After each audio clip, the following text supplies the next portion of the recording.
Today, we're going to tell you what the Nintendo of America president actually does. There seems to be some confusion now that we have a new president with Doug retiring and Devin taking over. Thought it'd be a good time to really get into the nitty-gritty of like, what is this person's actual job?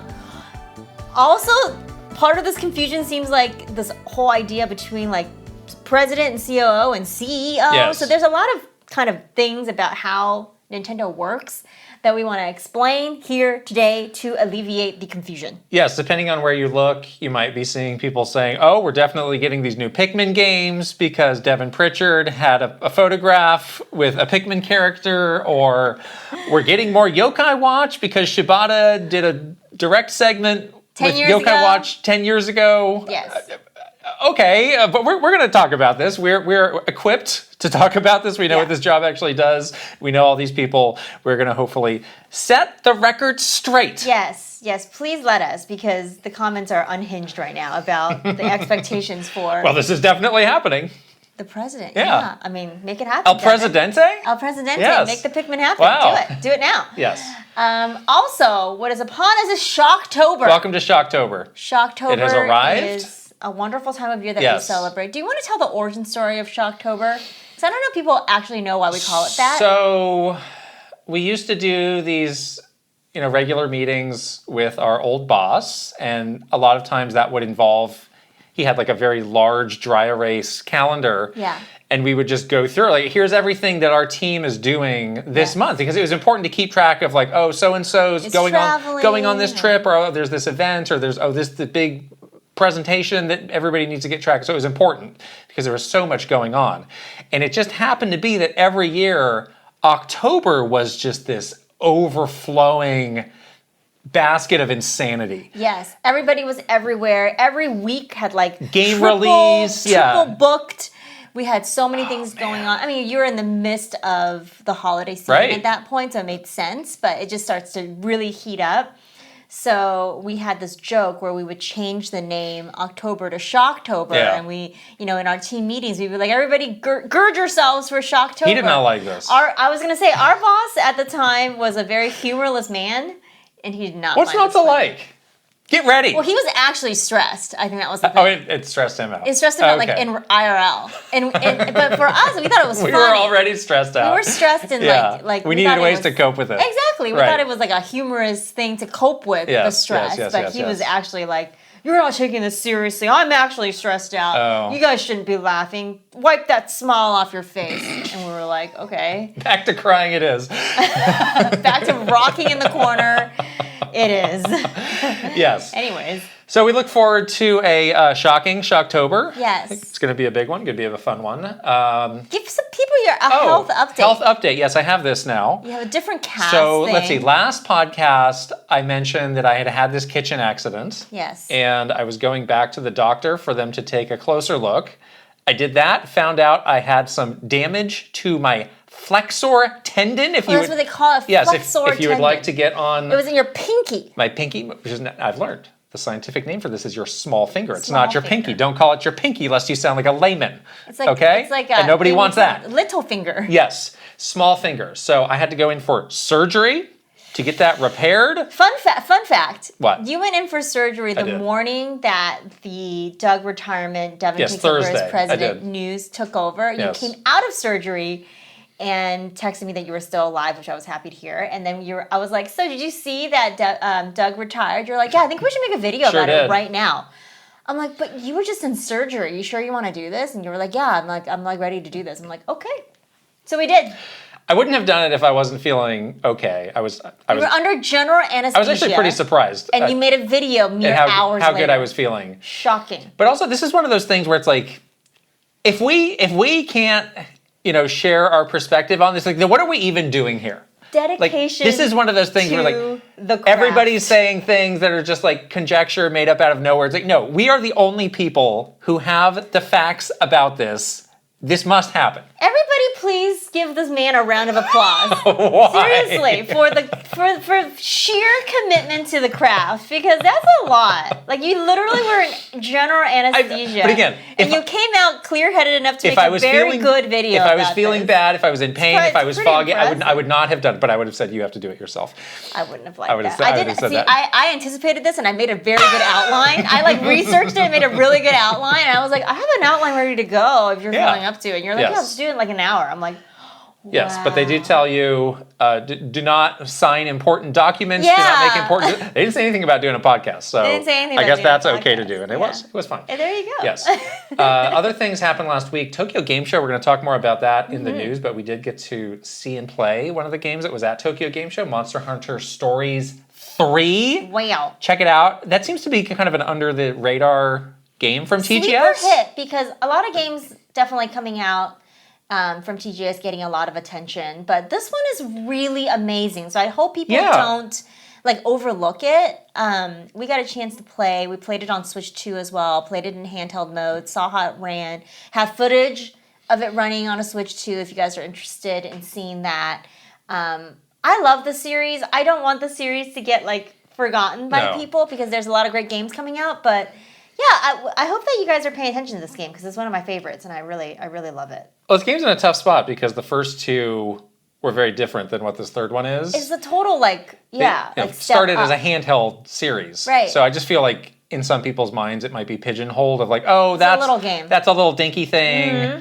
But they're Capcom is really trying to make this a top tier JRPG series, and I think we agree it looks like it could happen. Super impressive. For this game, so you just need people to take notice of it. Exactly. So please watch that video if you're interested in the series, or if you that game's coming out first quarter next year, so it's a good one to keep an eye on. Yes. Yes. We have two great new videos that are out on Patreon exclusively. Your Hades 2 gameplay video. Oh boy. Because I sure can't play Hades. No. I'll talk about my gameplay situation and the games we're playing. Your gameplay situation but I'm not playing Hades 2 at the moment. No, I'm playing a ton of Hades 2, which we'll talk about more in the games we're playing segment. But we also did a gameplay video where I show you around my whole built out crossroads. Yeah. I've done a lot. Yes. I've been playing a ton. We go on a full run. I get to the end. You got really far. I got really far. Just a hair away from beating the final boss. Yeah. Show you a little bit of the surface world. I love this game, so it was really fun to make that video. We also did a Metroid Dread spoiler cast that's out now as well for Patreon. It is. And this is in the tradition of us doing a year. This is when you do a year abroad.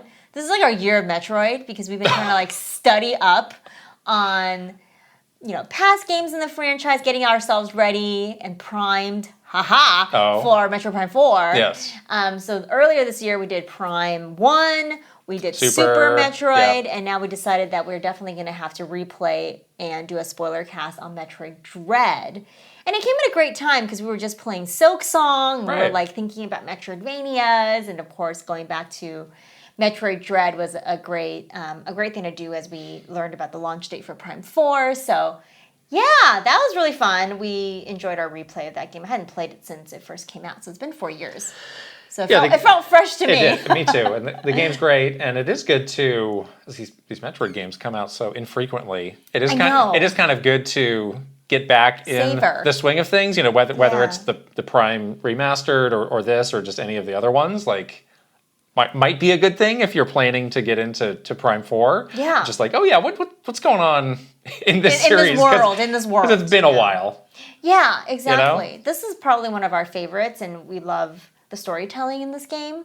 So it's got us thinking a lot about how are they going to approach storytelling in Metroid Prime 4. Yes. Hopefully they take some notes from Metroid Dread, because they do a good job. Yes, in the spoiler cast we also have some behind the scenes stories of what it was like working at Nintendo when you found out. Yes. Oh, the long teased, the long laughed about, long awaited Metroid Dread was a real game. That happened. Right. That literally happened to us. Literally happened. Yes, it did. Okay, let's take a moment and get into our discussion of what the president of Nintendo of America actually does. But first, we have to shout out our sponsor. They are back. This episode is sponsored by Function Health. Thank you. Yes. We chose Function because it is the only health platform that gives people all this data that you never really get to see or learn about yourself. But in addition to that, you get the next steps of, okay, here are the facts, and now here's what you should do about it. That's the best part, is that it's very actionable. Like, you can get all the information and data about your health, but what does that do for you unless you have a plan to really resolve, any, concerns that you might have, or answer questions that you might have as you find out about your health. Just getting all of that and being able to have it tracked and secure all in one place is so awesome. Right, so you get access to over 100 biomarkers, that's what they call them, that are all different distinct things that are all about you. Hormones, toxins, heart health, inflammation, stress, all of that. If you want to, for an additional fee, you can also get MRIs and chest CT scans so that you can get this 360-degree view of what is happening in your body. And Function Health is backed by all these great health leaders who are really, proud of what they've been able to accomplish. Yeah. Yes. So, you also probably, everybody has like a question about themselves and their health that it's always in the back of their mind. A lingering question. Why don't I sleep well? Why am I so stressed out? Why am I so tired?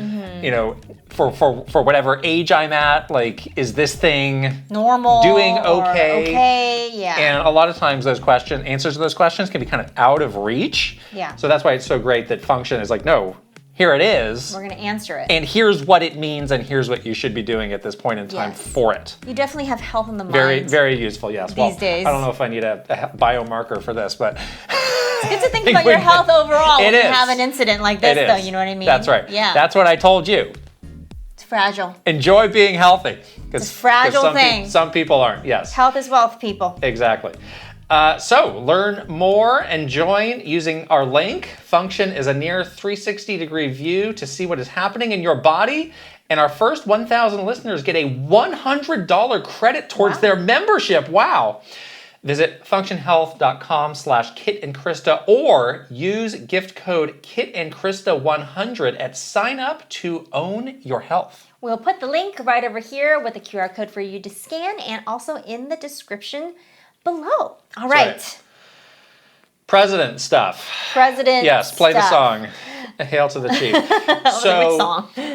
I think the first thing that just is important to say, just to get everybody on the same page, is Nintendo of America is a subsidiary of NCL, which is Nintendo in Japan headquarters, whatever you want to call them. Nintendo Corporation Limited. And that's one of those very eye-opening things. Like, when you work there, it is, yes, we have some degree of autonomy, but we also don't. Because we are beholden to headquarters, who is making the very high-level decisions, often can give you a yes or no on things that you want to do.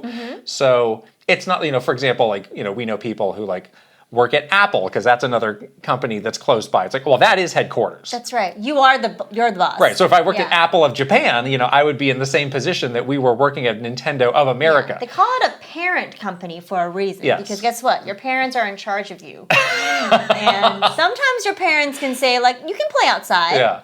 Come back at 6. You can play outside. But they're ultimately making the rules. Right. And Nintendo of America is a very big subsidiary. It's very successful. It's very important. Very profitable, important. Important equals profitable. In terms of the business of Nintendo subsidiary, but they are still that. There are sort of limits of how far they can take things on their own. So I think that's just an important thing for everybody to keep in mind as we talk about the new president, here's what's going to happen, here's what's not going to happen. Yeah. This is not a new Furukawa. This is not, the equivalent of a new person who is in a very, very high leadership position at NCL. We also are pointing out, people are very interested in what's happening at Nintendo of America. They know a lot of the key people.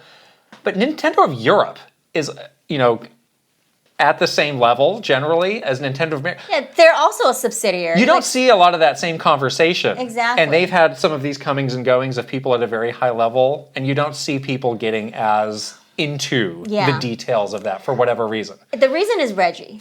And not in a bad way. The reason is because Reggie was so prominent Right. that it sort of put Nintendo of America on the map, really. And now that, you know, and we're going to talk about the era of Reggie and why that was special and why that was, you know, distinct. Now that there is no more Reggie, you know, there's just feels like a bit of a void in terms of that person that's representing something that people love. And I don't think Nintendo of Europe ever had a Reggie or a Reggie equivalent. So maybe that's part of the reason why it's not, you know, as hotly talked about as Nintendo of America. Yeah, it's a lot of circumstances that added up to just like this perfect storm Yes. of, okay, E3 is the biggest show / moment in the industry. And that's in America. It's in America. Yeah. We are having this big public facing thing. We need somebody to be the face to drive these press conferences or whatever we are doing. Yeah. So it makes sense for the person from Nintendo of America to be there alongside Yes. the people from headquarters. And I guess in that era, Europe never when you established that. Europe never had that opportunity. Again, now we've been to Gamescom, we've seen how big that is, so the table has totally turned. Yeah. But that need for somebody to come out and be the face of it is not there. The era of faces is over, Right. and that's another thing that we really want to talk about and dig into a little bit, because that is a really important distinction and change that's happened within the last 5+ years that makes it a very different place at Nintendo and makes it just really difficult for us on the outside to see what's actually going on, to see the people that are working there and doing stuff there. Yes. Yeah, so I thought we, kind of just, again, doing our work of going back to the foundation of all of this is, obviously talking about how Nintendo of America is a subsidiary of Nintendo in Japan, which is the parent company. What exactly is the responsibilities of Nintendo of America? Because I think there's even confusion around that. Because it's easy for people who have never worked at Nintendo or never worked in the industry to just sort of lump it into like, oh, it's all Nintendo. Right. You're all doing the same stuff, which is not really the case. Nintendo of America had a very specific job, and there are things that they did and they were very good at, and there are things that they never ever did that people might think, oh yeah, I didn't know that Nintendo of America didn't do those things, Yes. So some of the things that Nintendo of America did do, marketing, we were on the marketing team at Nintendo of America. Launching games, releasing games into your territory. Exactly. Yes, that is one of the most important things. Launching games, marketing. Legal, they got lawyers, they got ninjas. Yes. Some of them are the same. They'll come knocking at your door for suing purposes. Localization. Yes. So this is the Bill Trinnans. This is the Nate Bildorfs. They are on the localization team. They lead the team to translate and rewrite, game dialogue. Right. So this is the one thing that does kind of spill into game development. But it isn't game development. Well, I don't know. Like depending on who you talk to, you could make an argument that it is or it isn't. These people do appear in the credits. True. Of Nintendo games, where people who do marketing absolutely do not. Sure. So I mean, we can say they're an extension of game development. I think they're an important part of the game development cycle process. Yeah. We don't need to get into the semantics. Yeah. But they do have a very they have the direct line to the game developers. Yes. And that's one of the things that NOA really has this sort of specialty on is the localization, and the Treehouse has been the best for a long time. Right. Distribution, so bringing the games over into the U.S. market and selling them to retailers. Getting them into the channel. The channels, the retail channels. Right. Partnerships, so there is a really important function, and this is a bigger team than ever, a more important team than ever. And this is another team that has a bit more of a main line into big decisions coming out of Japan, the partnership team, because a lot of times, a lot of these entertainment things are out of the U.S. territory. Right. Universal, for example, is out of the U.S. territory. So, of course, the partnership team at Nintendo is doing a lot of work, managing those relationships, being a conduit between Universal and Nintendo in Japan, all of that stuff. And also, of course, they're doing all of those licensing deals with different brands like Lego and, whatever else. So very important. Yeah, that is one where they do have you might be surprised actually at how much power that they have in all that, because there are some deals that it's like, oh, we're actually running this deal globally because it just makes sense for us, regionally, or the partner is geographically here close to us. It just makes sense versus talking to somebody in Japan and going through that whole rigmarole. It's like, no, let's just own this ourselves. And I think there is a lot of trust that Japan puts into the partnership team, because they obviously have a level of expertise with these partners. Right. So that one's going great. Yes. Yeah.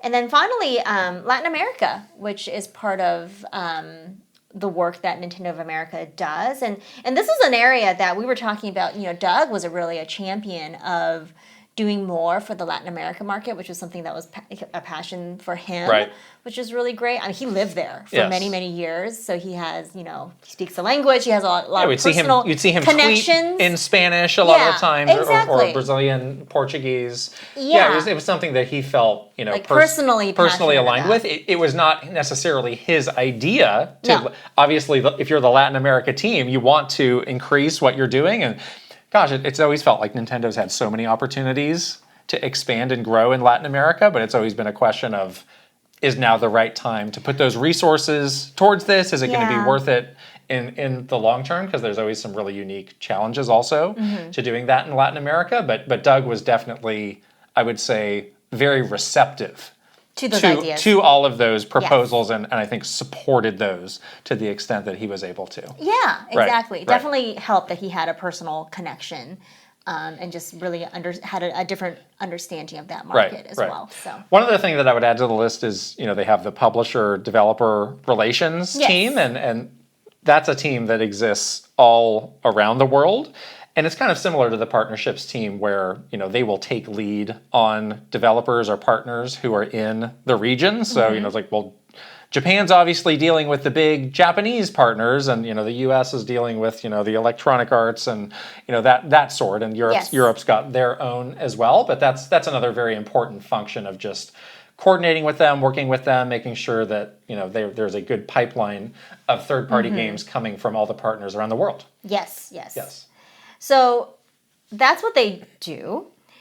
There's a lot of things that Nintendo of America don't do, that people may think that they do, which causes confusion, I think, because they're like, well, if you're the president of this big company in America, why don't you have any control over these things? Well, it's because that's the subsidiary of Nintendo of America. They're not responsible for these things. So the biggest thing is game development. And that is something that I think there's confusion about, because there is a lot of studios that Nintendo works with in the US region. So like Retro Studios, for example, is something that's very top of mind for us with Metroid Prime 4 coming out, is in Texas. And you may think, well, that makes sense for Nintendo of America to just really own that relationship or run that development studio, or be in charge of them or something like that. That is not the case at all. That development studio, even though it's US-based and English-speaking and run by Michael Kalbaugh, they report directly into... His boss is in Japan. Somebody in Japan. It's Tanabe, actually. And they report directly into the development team in Japan, all the way up to Takahashi, which you guys have seen in directs and things like that. So even though there is some studios in the U.S., there's just no sort of control that the NOA team region has over any sort of game development. It's a nuanced thing, because there are people there who are kind of checking in on these, let's just call them second-party arrangements. But their job is more of like sharing information back to NOA versus let's decide on the game, let's talk about the creative direction. It's not any of that. It's more of just like, here's the status, here's what you need to know. Hey, let me help all those other things that NOA actually does do. Here's the information that you need on the game to do your job. Yeah, I think the distinction is the creative direction part of it. Like that's the part where I just think NOA doesn't touch at all. Even on the localization part of it, it's like the game's creative direction, the game's, the game engine creation, the game mechanic creation, like all of that stuff is just something that is not really a responsibility of any of these regions. It is something that is run and owned and a bit secretive from Japan. Right. And we're given this information when it's like ready and done Right. to do your job, but there's no sort of like discussion of like, hey, Doug, let's powwow about the creative direction of Tears of the Kingdom. Doug, what should the new Mario power-up be? Yeah, exactly. There's not like that kind of creative discussion Right. with the president or anybody really. Right. Or do you think we should make a new game in blank series? And it's like, well, so in that case, like NOA would give, well, here's how the series has performed in our market. Yeah. Here's the data that we have as a sales and distribution channel. Yes. But in terms of like, oh, you know, creatively, would this be a good fit for the market, or how might you approach creatively a game? Like that's starting to step over a line that is really there. But again, that's not to say, you know, Treehouse they go to Japan constantly. Yeah, and absolutely. they're always learning about projects, hearing about projects, and they have opportunities they give feedback. They'll share their thoughts, but ultimately it's up to those developers to kind of take it or leave it. Yeah.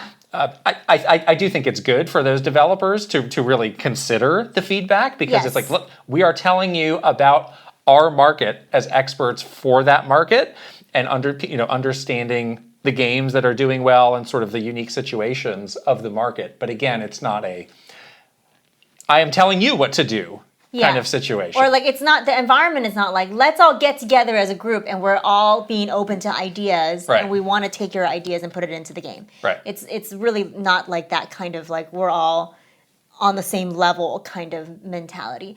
I absolutely think that the localization team does such a good job though, because they've done so much in terms of having these really frank discussions with the teams in Japan. Like Fire Emblem was a great example of that, of, you know, all the relationship things that were, you know, that were things that were coming out in different regions. Everybody had, you know, experiences and, you know, like perspectives that they wanted to share with the development team. And the development team was very receptive to it. They're like, oh yeah, we didn't even think about this because we're not in your region. We don't know that this is the conversations that are coming up around this game. So it was really awesome to see that, you know, the developers were very receptive to the perspectives that the localization team brings to them. It's a high degree of trust. It is a very high degree of trust. If they come to them with a piece of feedback or an insight, it's like, I should probably listen. Like, oh, okay. Yeah. You know, you've been right on these for a long time. I should really listen to this. Yeah, so there is a really good relationship there. But in terms of, again, I think that specific, the specificity of creative direction, I think that's a really good way of putting it. So again, to go back to that specific example of, Pikmin fans are going to be eating good because Devin Pritchard is the new president. It means absolutely nothing. Absolutely nothing. Right. Or, Mr. Shibata did a Yokai Watch dance. First of all, Nintendo does not make Yokai Watch. There's many things wrong with that. Shibata has been around. Like, again, he has not been encased in ice like Captain America for 10 years. Like, he has been working at NCL, so it's like, I don't understand why it's like, oh, he had this influence before, he vanished, and now he's back, and he's going to go back to exerting that influence. It's like, no, he's been living his life. He's been been following the direction of the company. Some of these things are just funny to me. It's really funny, I love the digging up of the stuff from 10 years ago as if he was gone. Right. That was just the last time you saw him. Yes, he's still around. He's still been working at Nintendo. He's still been there, yes. So funny. The other thing that Nintendo of America does not do is really these big global business decisions. Like, they're not the ones saying, like, let's make another Mario movie. Right. Or, like, whatever. You know, these kind of big global things. Let's open a theme park.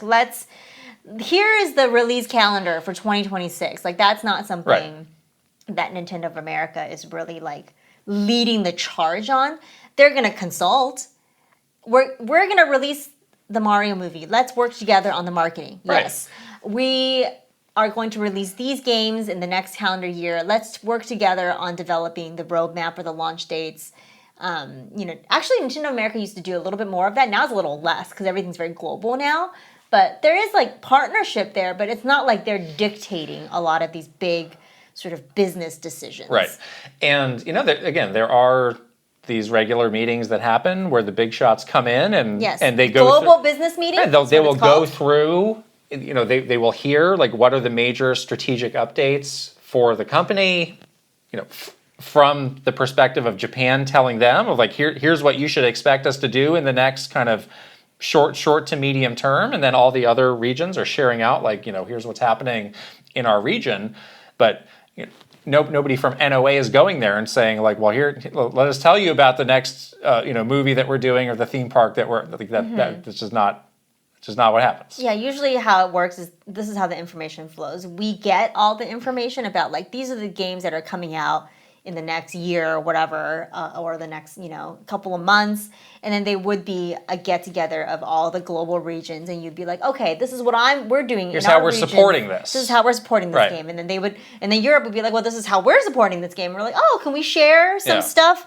So can we share resources on this thing since there's a little bit of overlap? That's what those meetings are for. It's more like coordination on how you're supporting the big business decision that was already made. It wasn't like you made that decision, Right. So. And again, it's not like NOA doesn't know about these things. They learn about them early at a very high level. Like these other examples, they have a chance to give feedback. But the feedback is at the discretion you take it or leave of it. NCL, who is actually going to decide what happens. Exactly. Right. The other thing that I think people get confused about is Nintendo Direct, because obviously this thing has evolved so much. And in the beginning, there was a bit more of a leadership role that NOA took in terms of Nintendo Direct. But these days, Nintendo Direct is really owned and led by Nintendo in Japan. And, when the Direct is going to be, what's going to be in it. There's going to be some things that Nintendo America will put in the Direct, like especially third-party things like we're talking about, like regional things.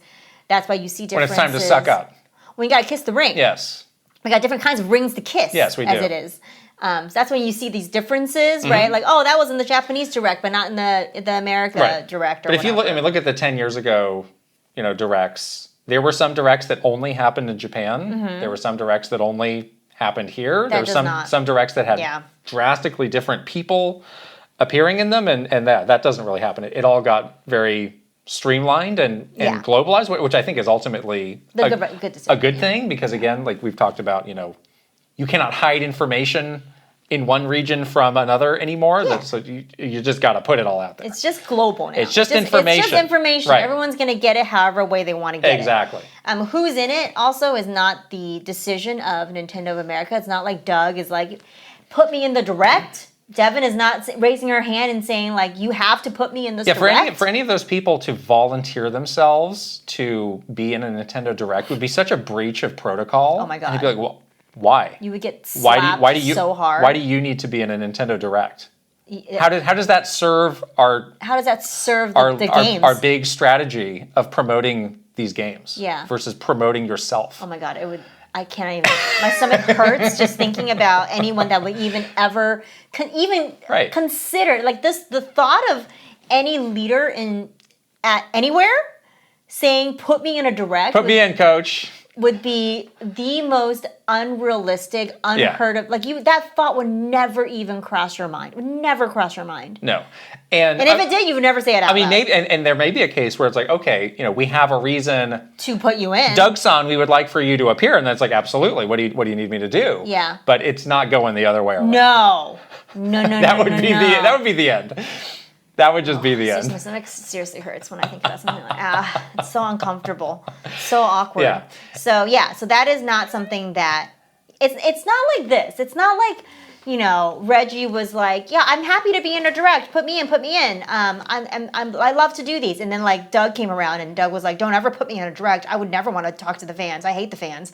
It's not like that. Right. It's not like he voluntarily said like, don't ever put me in a Direct so the fans would never see me. There were a lot of assumptions that Doug chose to retreat from the puppet face and saying, well, I hope Devin makes the right decision and gets back out there to be the face of the company to the fans. It's like that is so far from reality, unfortunately. Yeah, that's the thing that kind of like bugs me, honestly, because I think it's unfair to put that on him, put that on Doug. Yeah. It's like, that wasn't his decision. Right. He was not in charge of this. He did not choose. He did not say no.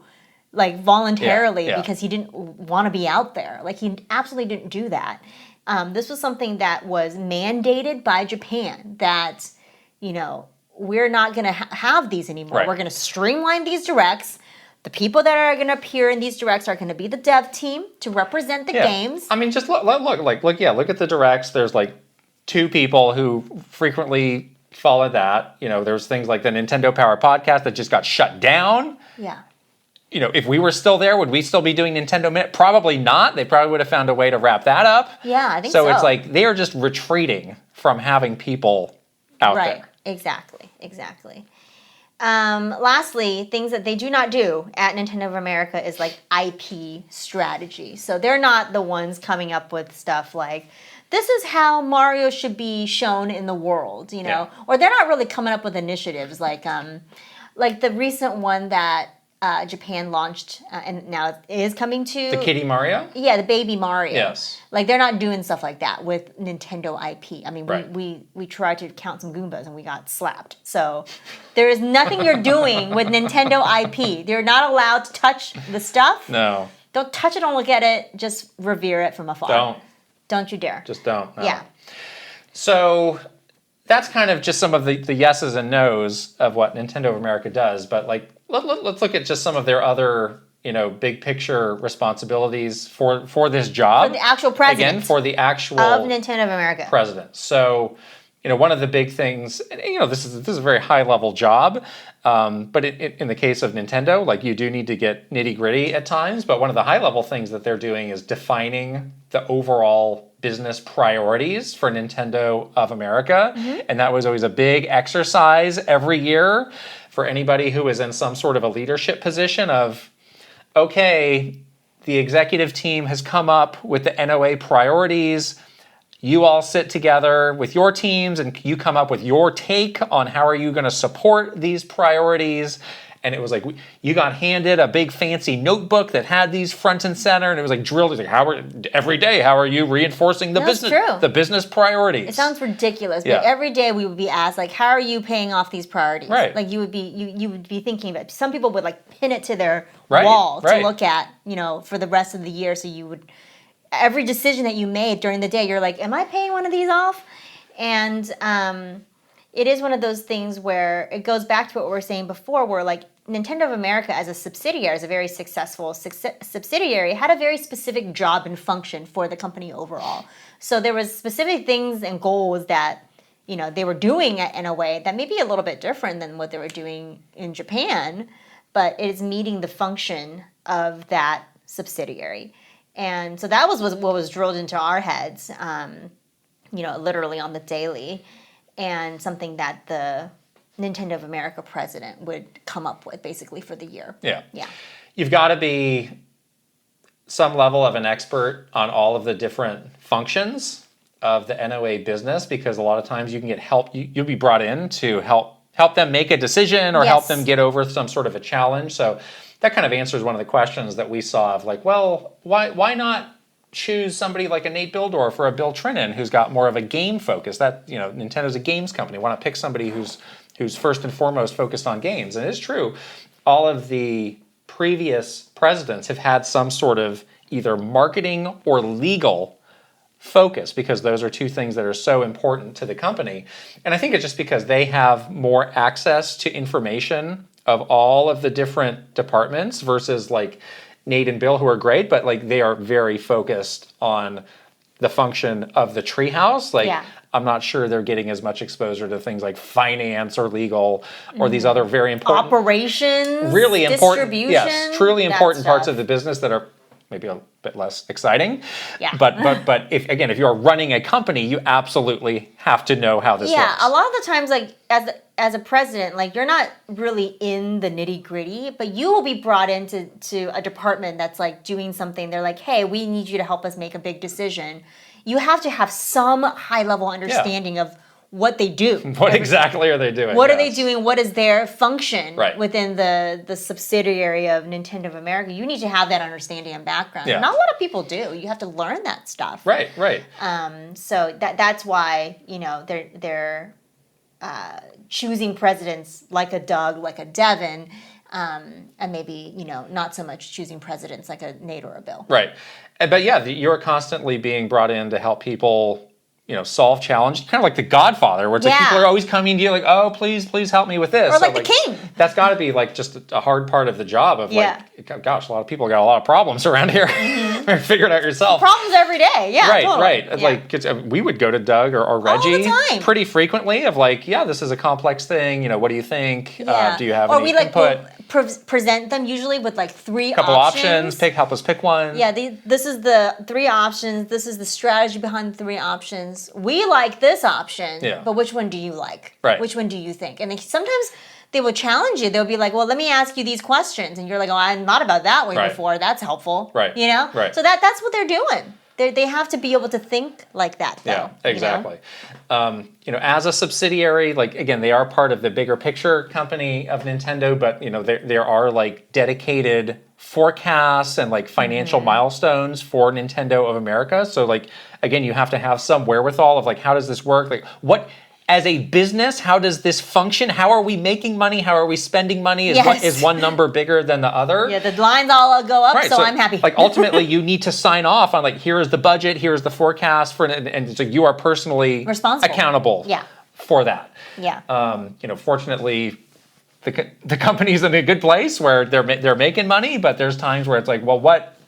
We remember, like, during the Wii U days, it's like cost-cutting. We actually did have to cut costs. Yeah, remember they were like, nobody travels anymore. Exactly, remember travel's getting reduced. All these other things, like what can you trim? What do you not need to do? Yes, hold the head counts. That kind of stuff. All of that. And you're reporting that back to Japan. You're giving ongoing updates. You're meeting with Mr. Furukawa regularly. Here's where we are. Here's where we think we are going to be. Yeah. That's not easy. Yeah, and Reggie was very competitive, He wanted, in a way, to be region number 1, obviously, because you are. Like, every other subsidiary is also reporting back to the parent company on their forecasts, on their results, on, their financials and all that stuff. Right. So you do want to report good things back to the parent company. Right. So again, when those meetings were pretty frequent. Sometimes Reggie or Doug would anticipate, like, I think Mr. Furukawa is going to ask about X. Can you give me the latest update on this by 5 o'clock? Because that's when the meeting. So again, like, you could be asked about literally anything going on in the company, and you need to know.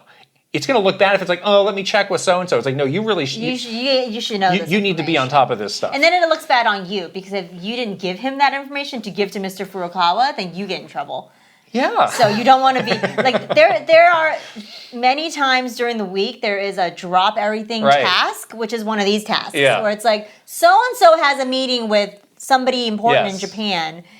They need information on XYZ. You need to make a report right now. Right. But sometimes it's an opportunity for you. It's like, okay, they're going to talk about this initiative that has been trapped in approvals limbo. They're going to present it to Furukawa, and he's going to say yes or no. Yeah, so you better get your stuff together. Right. So again, he's like, advocating for the employees and things that they need to get. But you need to prepare him. Yes. That's your job. Exactly. He doesn't know. Well, he doesn't know everything. Right. So he knows the high level, but you need to give him you need to supply him with the details to get your stuff through the approval chain. But yeah, I mean, Doug and soon Devin, it's just like you're just in a meeting from like 8 a.m. till like well into the evening every single day. Going into their day-to-day, like what does the president's schedule look like every day? It's a nightmare. It's literally like 8 a.m. to like 9 p.m. plus because they're working like 2 time zones basically. Right. And that's why we were like, congratulations on Doug for retiring because I'm sure he wants to get his life back. Because it sucks being in meetings for 14 hours a day. It's awful. It's just an exhausting job. Yeah. And again, to bear that much responsibility for that long. Like, yes, there are sickos out there who love that kind of thing. Yeah, but there are also normal people that don't.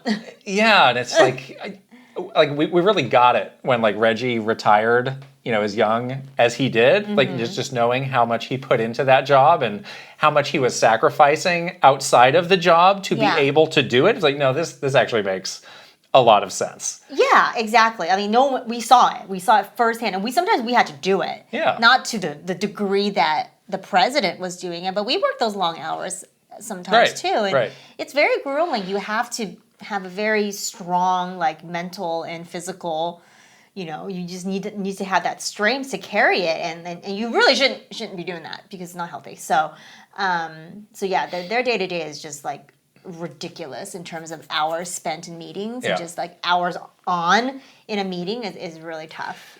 They're obviously spending a lot of time reading and distilling reports, like we were saying. Like, we joke around about how many reports are being made at Nintendo, and it's somewhat a joke, but also like kind of needed, because this person needs to be, in the know on stuff, and how else are you going to give them that information? You're going to have to present it to them in a way that's easy to digest and something that they could regurgitate to somebody else. Like, so that's just, the nature of it. Even though that part of it was just awful too. It's like you're just constantly making reports, and then constantly in a meeting in the middle of the night, and you're just like, this sucks. Right. We talked about like constant approvals. Like, there's always some team that's like, I need to get some initiative approved. It needs to go up to NCL. There's like, email or verbal approvals, but then the company did also have this very intricate online approval system that was like very formal of like how things got approved, and they were always the last person to approve. So there were some times it's like, oh my gosh, this project needs to get going. We're waiting, and you'd have to track down, Doug, that person's assistant. Their assistant. It's like, where are they? When can they do this? It's like, okay, he has a break at 3:00. He promises he'll look at it then. And like, you better hope he has no questions at all. Yep. That was like the tracking of the approvals was a full-time job. Right. But again, like a lot of times it's like, here's the attachment, and it's just like pages long proposal or like a contract or something. It's like, again, you are on the hook as the president. Your signature is on it. Right, you are the last signer on this. So you can't just like gloss over it. Sandbag, like, oh, whatever. You're responsible for that. Yeah, that's a really important process, and it has like legal ramifications too, because a lot of times it is a legally binding contract. And if you don't do it right, and if the president doesn't look at it correctly... You don't want Doug-san, why did you sign that contract? That was a bad contract. Couldn't you tell? Oh, well, I was busy. I didn't look. Oops. But put me in the next Nintendo Direct, right? Yeah. I'm going to be in that, right? I'm going to look cool? Oh my God. My stomach really hurts. I'm going to lay down. I get to announce the next 3D Mario game? Yeah. Oh my God! One other one that people may not know about is this is typically the person who's representing NOA at the ESA, which is the kind of layer between the game industry and the government. Mm-hmm. So they're obviously alongside representatives from all these big other companies, but it is this kind of interesting industry comes together thing where it's like, what is our goal as an industry, not just us as an individual company, and they were the ones that were deciding, like, do we want to do an E3 this year? Should we stick a knife in E3? And all sorts of other things that we never hear about that are happening that are important initiatives. Yeah, but there is like industry stuff that you have to do. Like you're doing some stuff. Like sometimes you gotta chat with like Phil Spencer or like right. Totally. You gotta do some of these things too. Like as the representative for Nintendo in the U.S. Territory, like there are some of those things that you have to do because a lot of these companies are also based in the U.S. So. Right. So now let's talk about, because again, everybody keeps going back to Reggie as the gold standard for this job. Reggie did an amazing job. We are disciples of Reggie. Yes, we're Reggie's #1 fan. We are the first to say so. Yeah. But there are reasons for why things changed from the Reggie era to where there are now that again make some of these things out of the control of the person who is the president. So I just want to talk about like what did happen to get us from one point to now. Yeah, and a lot of things did happen, and a very significant change, sort of a big significant shift happened to really change the way the company views a lot of things, and mainly this idea of who is representing the company. And should there be a human face that represents Nintendo? And, the Reggie era was very much linked to the Mr. Iwata era. And there was a very, unique relationship that Mr. Iwata and Reggie had a mutual respect and ultimately friendship. And, that's a very rare thing.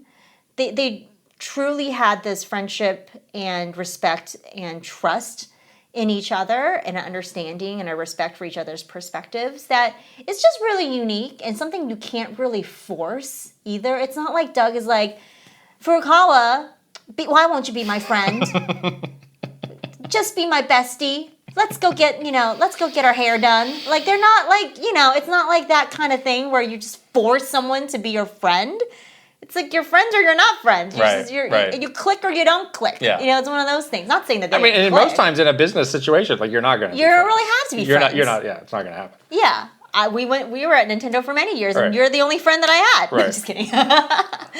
But it's true. Like, you do have this very unique relationship with Mr. Iwata and Reggie. That's just different and just kind of like a once in a lifetime thing. Right, and also Iwata had a different mindset than a lot of people in that executive position, where he really did. And you should, anybody who really wants to read the books. Read the Reggie book, read the Iwata book. Yeah. That's a compilation of a lot of things about him if you really want to learn more about all of this. Those are both recommended.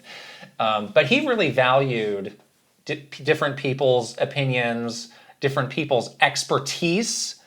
He was good enough to not think, like, I have it all figured out. I know everything. It's like, no, he was really very open. And that's why we, like, of all people, like, we would sometimes meet with him, and he would like, let me tell you, let me hear what you're working on and what you think and what we should do. That's why he did those. What the heck are you asking us? That's why he did those world tours. Yeah. And yes, if you read the book, you'll know this very well. Like, he says himself very specifically, like, one of the most important things that I do in my day, Mr. Iwata said, as the president, is have one-on-ones with people. And just have meetings where I just talk to all these people, different parts of the company, different levels. Like, I don't care. I just want to know how they think. Right. And that was just who he is. Just an inherently curious person. But also, there was just something about the relationship with him and Reggie where, Reggie really won him over and had this very high degree of credibility where it was a true partnership. Yeah. Between the two, and it led to some really great things.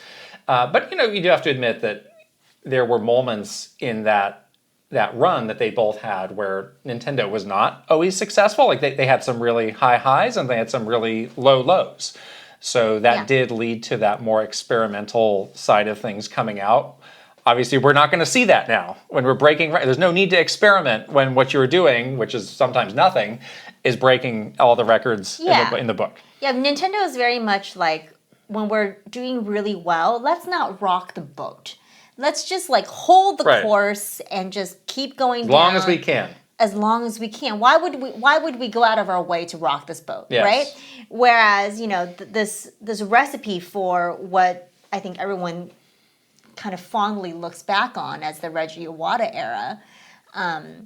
Not only did they have the wonderful friendship and trust with each other and all of those things kind of helping to, give Nintendo of America more autonomy, but also because the company was going through some ups and downs, like, this is the era where we got, more experimental, creative, and people call it the zany Nintendo. Like, that's when we were doing that stuff. If you look at the date, the timestamps of all those things that you remember, the yokai watch dance, the ridiculous puppets, the Reggie and Iwata fighting to announce Mii characters, like, those things, they were really only done because the company was struggling, and it was like, well, what can we do to breathe some life into this dying thing, But there's no need for them to do that now because everything is going really well. They're making money hand over fist, and so why would they rock the boat? Right. So even though Reggie, continued on for a while after Mr. Iwata passed away, like, that run really ended when Mr. Iwata died. Yeah. And the reason for that was in the kind of the transition of power in Japan, everything that Iwata did, which was like really like the job of many people rolled into one, it did get diffused out to multiple people because nobody had the expertise that he had in so many different things. Nobody had the wherewithal to manage. I mean, not everybody should be managing as many things as Mr. Well, he was a genius, Iwata was. so that's why. So you take one person and maybe replace it with like 3 or 4 people who are doing some of those specific functions. And if you want to learn more about some of those people, we did an episode, we've been going back to that one frequently about a year ago, of the people who are actually really important in Japan, who some of these people assumed some of those responsibilities that Mr. Iwata had. But I think that's something that Reggie realized of like, oh, okay, things are not the same. Like, I don't have that direct connection. He still had good relationships with all of these people. Absolutely. But it just can't. It's not the same. It can't be replaced. It's not unfortunately. the same. Yeah. Right, it was not the same. So when these new people came in post Iwata, they all had an opportunity to kind of continue on the initiatives or the programs or the feelings that Mr. Iwata had, or do things differently. So, well, I'm in charge now, so I have to do things my way. Right. So, some of the things that did change was this feeling that developers, employees are not really spokespeople. Yeah, they shouldn't be representing Nintendo. Right. It was this if you're a developer, you're here to develop a game. And I don't really want people spending all of this time going out on these, weeks-long media tours or sitting in a studio recording whatever for a Nintendo Direct or just getting hammered with email interview requests. It's like, no. Concentrate on making these people should focus game. on making that's their job. And the game, but good news. The games speak for themselves. That's right. So we actually don't need anybody out there to be doing something zany or wacky. Just show the game. The game is zany and wacky. We can explain the game, and the game is great. So that's what people need to see. And the mentality was so specific, where it was like, everything else that's not the game is a distraction to the game. Right. Mr. Onuma's face is a distraction to Breath of the Wild. We'd rather show gameplay footage of Breath of the Wild. He can play Breath of the Wild, but we're not making him the star. He's not the star. The game is the star. And that's where there's a great impasse where, for fans, we're all like clamoring for we want to see the human behind who's making these amazing games that we love. Yeah. We want to see the people that is, at this company that we love. And, in Japan at Nintendo, they're like, no, we're never showing you that ever again. You are going to be playing this game. And that is how we will show you our personality, our heart, or whatever, is just through the experience of you experiencing this game. And the people that you will see, are Mr. Takahashi and Mr. Koizumi. Mr. Miyamoto sometimes. They truly are the people overseeing the people making the games. All of that work. Yeah. And it's like, okay, if anybody needs to go out and do these things, it will be us, because we have the deep knowledge of all of these products to properly, be able to communicate that to everybody knowledgeably. And I'm not sitting down coding. I'm not crunching out code 12 hours a day. I'm overseeing or this tweaking at a high level. A game engine. It's like, yes, this actually does make sense for me as a high-level executive overseeing game development to be the one to show you. But we'll let them continue their hard work on the game. Yeah, they should just be locked away in a gilded cage making this game. Exactly. So again, to the point of non-developers speaking on behalf of games, this became something. There were times where it occasionally needed to happen, where there was an awards ceremony in the United States where Nintendo was like, oh, Nintendo probably going to win this award, and they're like, we need somebody to go up on stage to accept the award. And this was always this painful thing, because it was like, well, we can't send the developer out to do this for all these reasons. Yeah. So what are you going to do, Nintendo of America? Can we just tell them that we don't want anybody to come up? It's like, no, that's what they do. Weird. And we might be winning Game of the Year. That's going to be awkward too. So we would have to find, oftentimes Nate Bildorf would get chosen because he had some connection to the developer, and it was always like, oh, we need to write it in a way that reflects the vision of and Nate has to awkwardly, there was a joke. Yes. He had it became a joke, yes. Had to deliver the DICE speech. Right.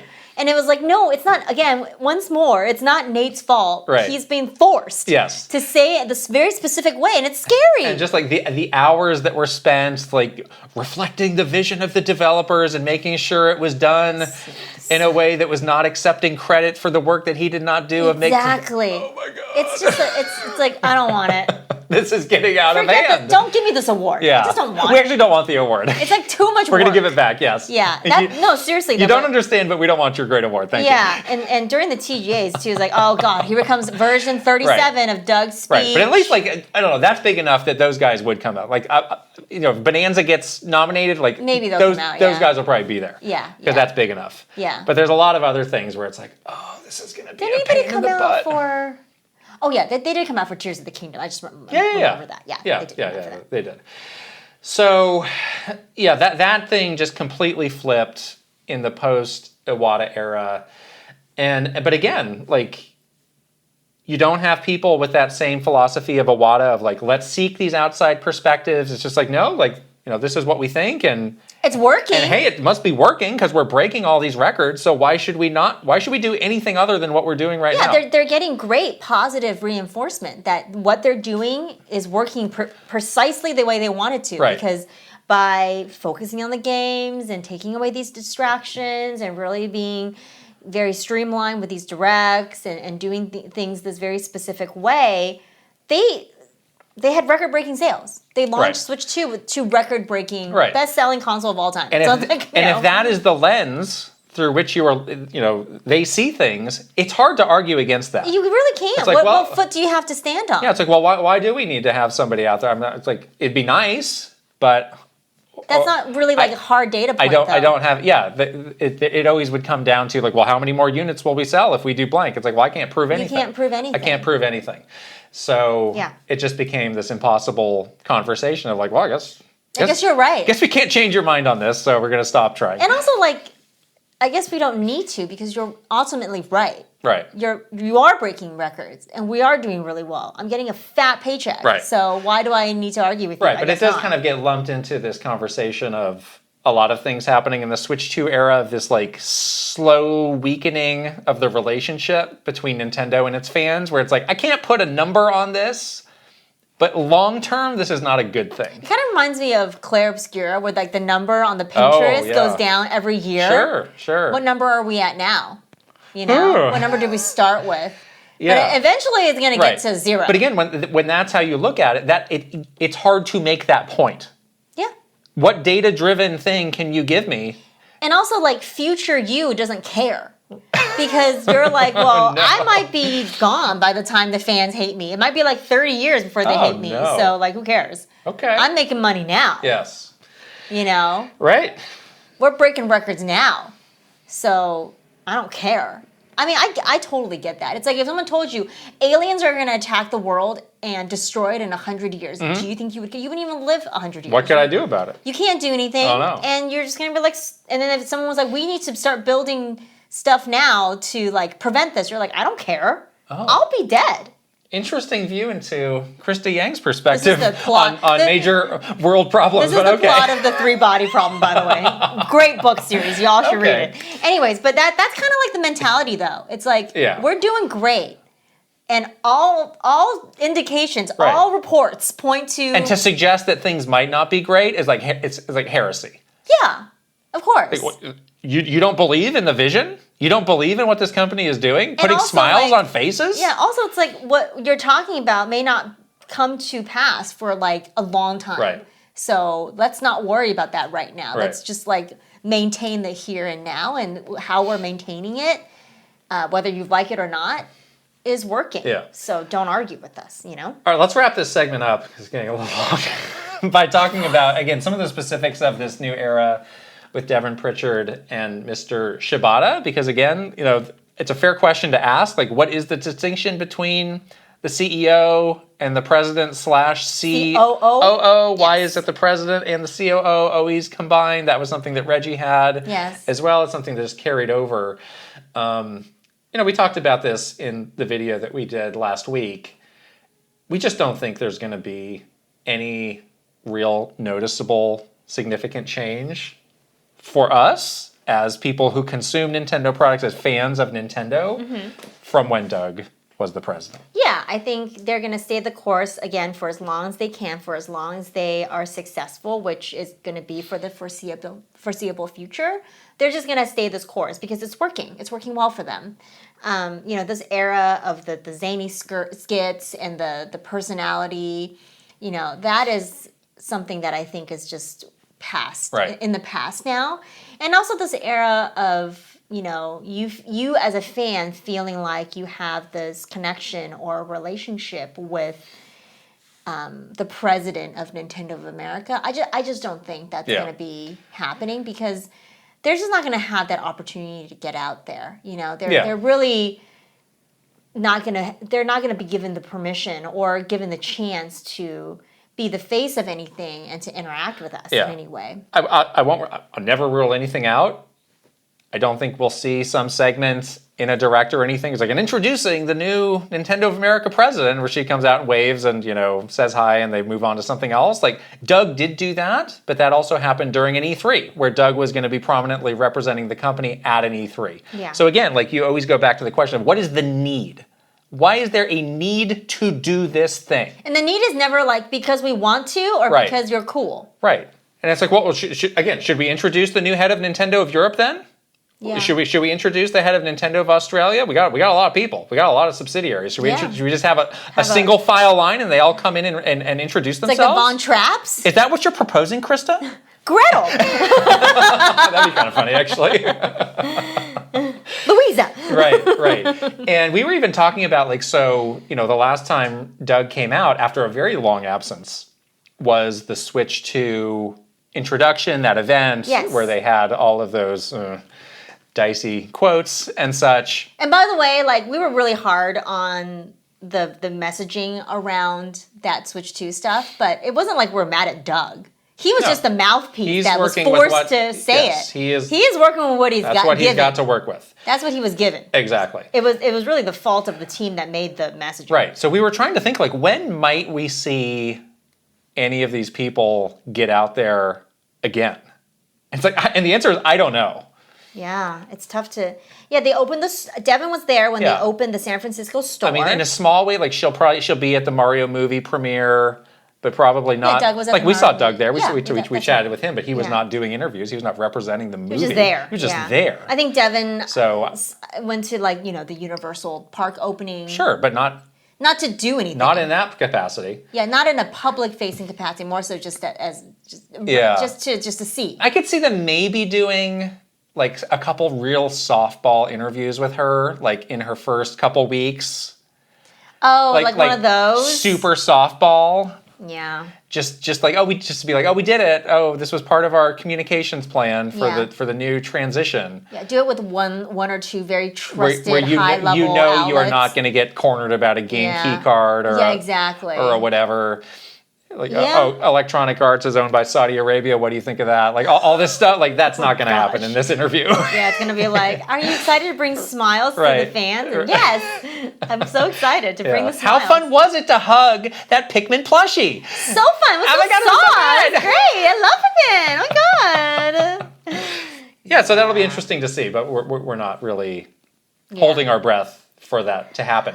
One other thing that's interesting. Yes, this one. So Doug was kind of the last person from Nintendo of America who had a big important job to have any sort of a public social media presence. Yeah. And now that's going to be, he'll be a much better follow now because he was really clamped on what he could do. He had someone writing those tweets. He was really nervous always about, saying the right thing. I can't wait for him to let loose. Let loose, Doug. Yeah. Tell us what you think. Yeah, so I'd say he's going to be a better follow now than when he was. Be honest. Devin is not doing that. I think all of that stuff is discouraged. You see the people who used to be very active on social media no longer are not. That's not a coincidence. I think people are frightened. I think they've scared people so much that nobody is even doing it anyway. Right. Because it's too risky. Yeah. Nobody wants to get that email of I saw that thing you posted and I've got some problems. That's very true. That's a huge nightmare scenario for anybody. So it's all right, fine. I'm just not going to post anything. Why would I do that? So that's another thing that is kind of again, you talk about having a public presence out there. He wasn't doing much, but at least he was doing that. Yeah. And at now least you he was don't doing- have that. Now you don't have anything. But Right. yeah, I don't think Devin is going to be like, now I'm gonna get up on Twitter and start to post a bunch of stuff, Exactly. tweet through it. So, yeah, I just think, for people who are really on edge about like, oh, this is the moment for them to recapture this. This is going to happen. Like, I hate to be the bearer of bad news, but I don't think it is. Yeah. Again, not to, completely like saying like this is never, ever, ever, ever, ever going to happen. I just think that in this era of Nintendo, it just seems quite unlikely for it to be back to sort of the quote Reggie era again. And again, with Shibata, he's got a lot of jobs right now. He's got like 3 or 4 different jobs. So again, I think he's going to be going back and forth between the two to just take care of all of his responsibilities, because it's not like he gave up any responsibilities. But again, he's been around. So again, kind of I would lump him under that too, of like, don't expect him to be this driving force in a direct now. Yeah, either. If he didn't do it then, why would he do it now? Right. He's been there for 10 years. He has continued to work at the company at a very high level. At an extremely high level. And he's bought into the company's philosophy of like all of the things that we outlined, of it being very, insular and being very specific on letting the games represent the company versus people. Yeah. He has been there for these decisions. He may have even made some of these decisions. So he's a great guy. He's a really cool guy. He's a good hang. If you see him out there, you should say hi. All of these people are very nice, good people. It's not anything to do with the person. It's not like he's like, I'm going to be mean and I'm going to make you mad and miserable. No, they're just trying to do their job the best that they can, and the best that they know how, and the best that they are able. Yeah. It's just, this is a business. They're at work. Right, so right. I don't know. Like it's weird that people put these things on these people that are like, well, he's a terrible person. I hate him because he didn't do an interview. It's like, well, he's just doing the best he could. Right. Like with what he was allowed to do. Who really has so much autonomy in any job? Us. That they have that are not self-employed. We do. We're self-employed. Yay! It's different. My goodness. Let's see what our Patreon community thought. We asked them just whether they thought broadly things will get better, things will get worse. We don't know after this transition happens. 72% said things will stay the same. Okay. 15% said, I don't know. That's very fair. Yeah. That's honest. Say, I don't know. We have to wait and see. 11% said things will get better, and only 2% said things will get worse. Okay. I don't think things are going to get worse. Unlikely to get worse. Dexter S. said, folks are too critical. Doug had to manage a lot of difficult issues outside his control. He was there when Switch launched and did not get any credit for it. I think he did his job. Whether the decisions made were right or wrong, history will decide. Callan CPU 57 said, it's obviously hard to say how much can be attributed to one person entering a role at NOA, but even though everyone internally seemed to know Doug Bowser would be retiring pretty quickly and was mainly trying to keep things stable while teaching Devin, he still did things like push for improvements in Latin America. With that in mind, I imagine Devin having a more long-term concrete spot, and the position will let her push for even more improvements. That's a good point. Yeah. Like, more time. Relatively young. Like, this is a job she can have for like 10 plus years. 10, exactly. And finally, R. Burns says, I put better because Mr. Shibata will be the face of NOA at NCL, and he seems to be more Iwata-like. Not saying the chains are off, but the potential is there, and possibly the potential Shibata eventually heads up NCL in the future. # bring Blue Ocean back. Oh. Well, he's in his early 60s. Mr. Furukawa is still, what's he, like early 50s? He's still relatively young, so you can do the math. I think Mr. Furukawa is going to be around for a while. Outlast him there. But it's a good point that, it never hurts to have somebody on the ground representing your interests at NCL. Mm-hmm. Very true. That never hurts. Very true. And somebody who also has a very, I've lived around the world. I understand different cultures. Some perspectives. I understand the European culture, the perspective, the American perspective, and I can translate that back. Yeah. And I have the authority for people to listen to me. That's right. That's right. That can only help. That does matter, and that can only help. That can only help. Yes. Yeah, and he's a very nice guy, so he will be receptive to things like that. Yeah. Let's talk about literally anything else. Let's move on. Oh my gosh. Games we're playing. You're playing Hades 2. I am still playing Hades 2. So yeah, on that video that we shot, I was pretty far along. You did great. I was very impressed. Like everything except for the last weapon unlocked, and since then I did unlock the last weapon. Yeah. This is a little spoilery, so if you don't want to listen to any Hades 2 spoilers, then don't listen for the next 7 minutes. But the last weapon that you unlock is called the Black Coat. Black Coat. And what is this? The best I can describe it is like you're in an Iron Man suit. It's pretty cool. It's like an electric backpack kind of thing with like 2 fists that you put your hands into. Oh my gosh. And it's kind of like a jetpack because when you wear it, you're just like floating around. Wow. And you're like punching people. It's like up close, like boxing melee. Okay. And then you also have these like homing missiles where you're special. If you hold it down, it kind of has this like spread, and anyone that comes into it, the missiles will lock onto them. It really is Iron Man. That's what I'm saying. Is this more of like a fast moving or more of a slow moving thing? Very fast, very fast. So I like it quite a bit because I like the speed. So that's been really fun. Is this your new go-to weapon? I have been doing a few runs with that. I've been learning it more so. Yeah. Like I've been trying to figure out like neat. Which boons go well with this. Right. It's really good to put like all the elemental boons onto it. That's what I think at least. And then you can like freeze them or just like light them on fire with your missiles. Yeah. Oh.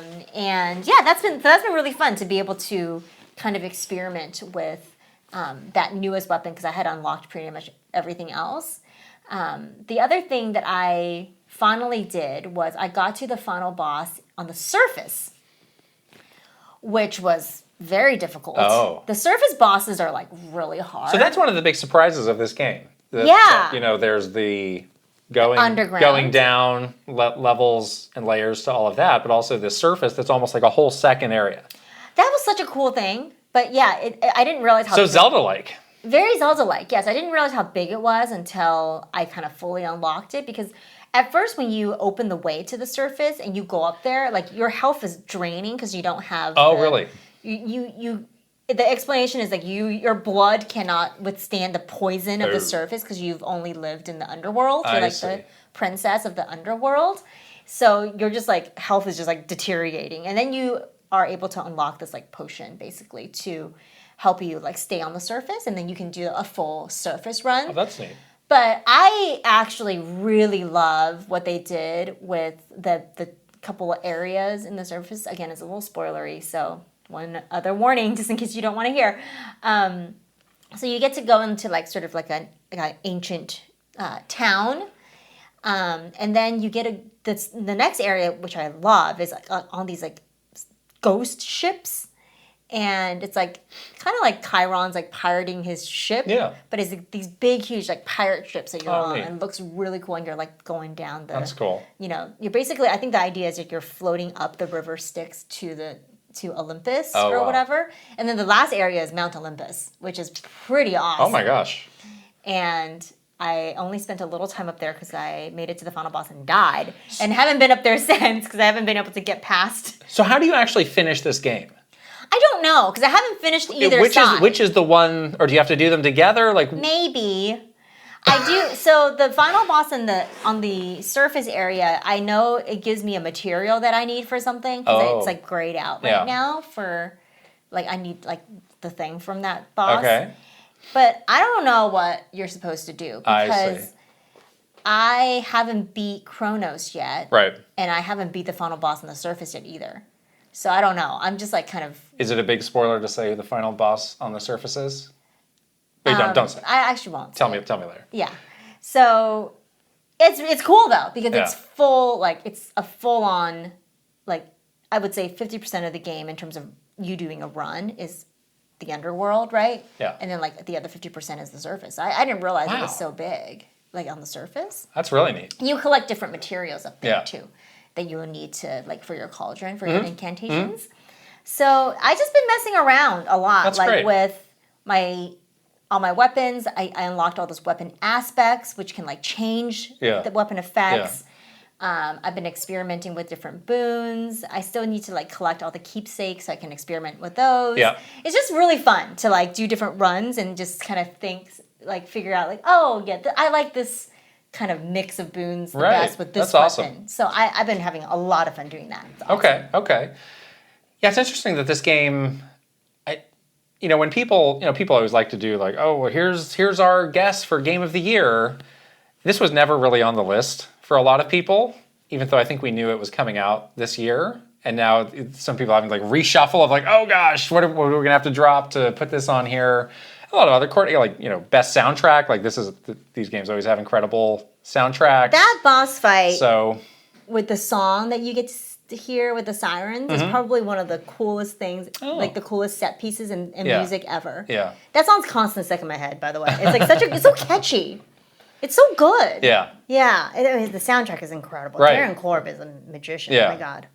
So you might be getting, maybe by next week, you will have The final update. found how to beat the game and maybe done it. Hopefully. I'm pretty close on Chronos. I figured it out already. Because we got to that second That fight area. looked tough. The second area that we got to, I was like, what do I do? Are you sure that's the last phase? Is there Yes, a it third is. phase? That's the last phase. I You're sure? read it in our Discord. Okay. That's the last phase. But I know what to do now. I know where to go. Right. Or else if you stand there, you get hit with like 699 damage or something crazy like that. Yikes. Yikes, jeez. So for me, I've had to sort of change the way that I'm playing games, obviously. Yeah. Because I got this big thing on my hand. And basically what I was told was like, do not use this hand for a couple weeks because it needs to heal. And you might be surprised at something that you do with one of these loose fingers that could hurt the other finger. So Yeah, it's all kind of connected. take it easy. Yeah. So I was like, okay, I need to really listen to that. So I've been thinking of like, well, what are some games that I can play in slightly, maybe a different way? So I've been thinking like, gosh, turn-based games, RPGs, like that makes a lot of sense. But a game that I've actually surprisingly been able to play very well is Sonic Racing Cross Worlds. Wow. And Sonic has saved you. This game has earned my respect. I will say that. This is a high compliment that I'm giving this game. This game earned my respect. This game's very legit. So I started out, I was like, okay, the game has all those same assists that Mario Kart has, the turn assist, the drive assist, whatever. So I can't really hold down the X button right now, so I'll turn on the drive assist. Yeah.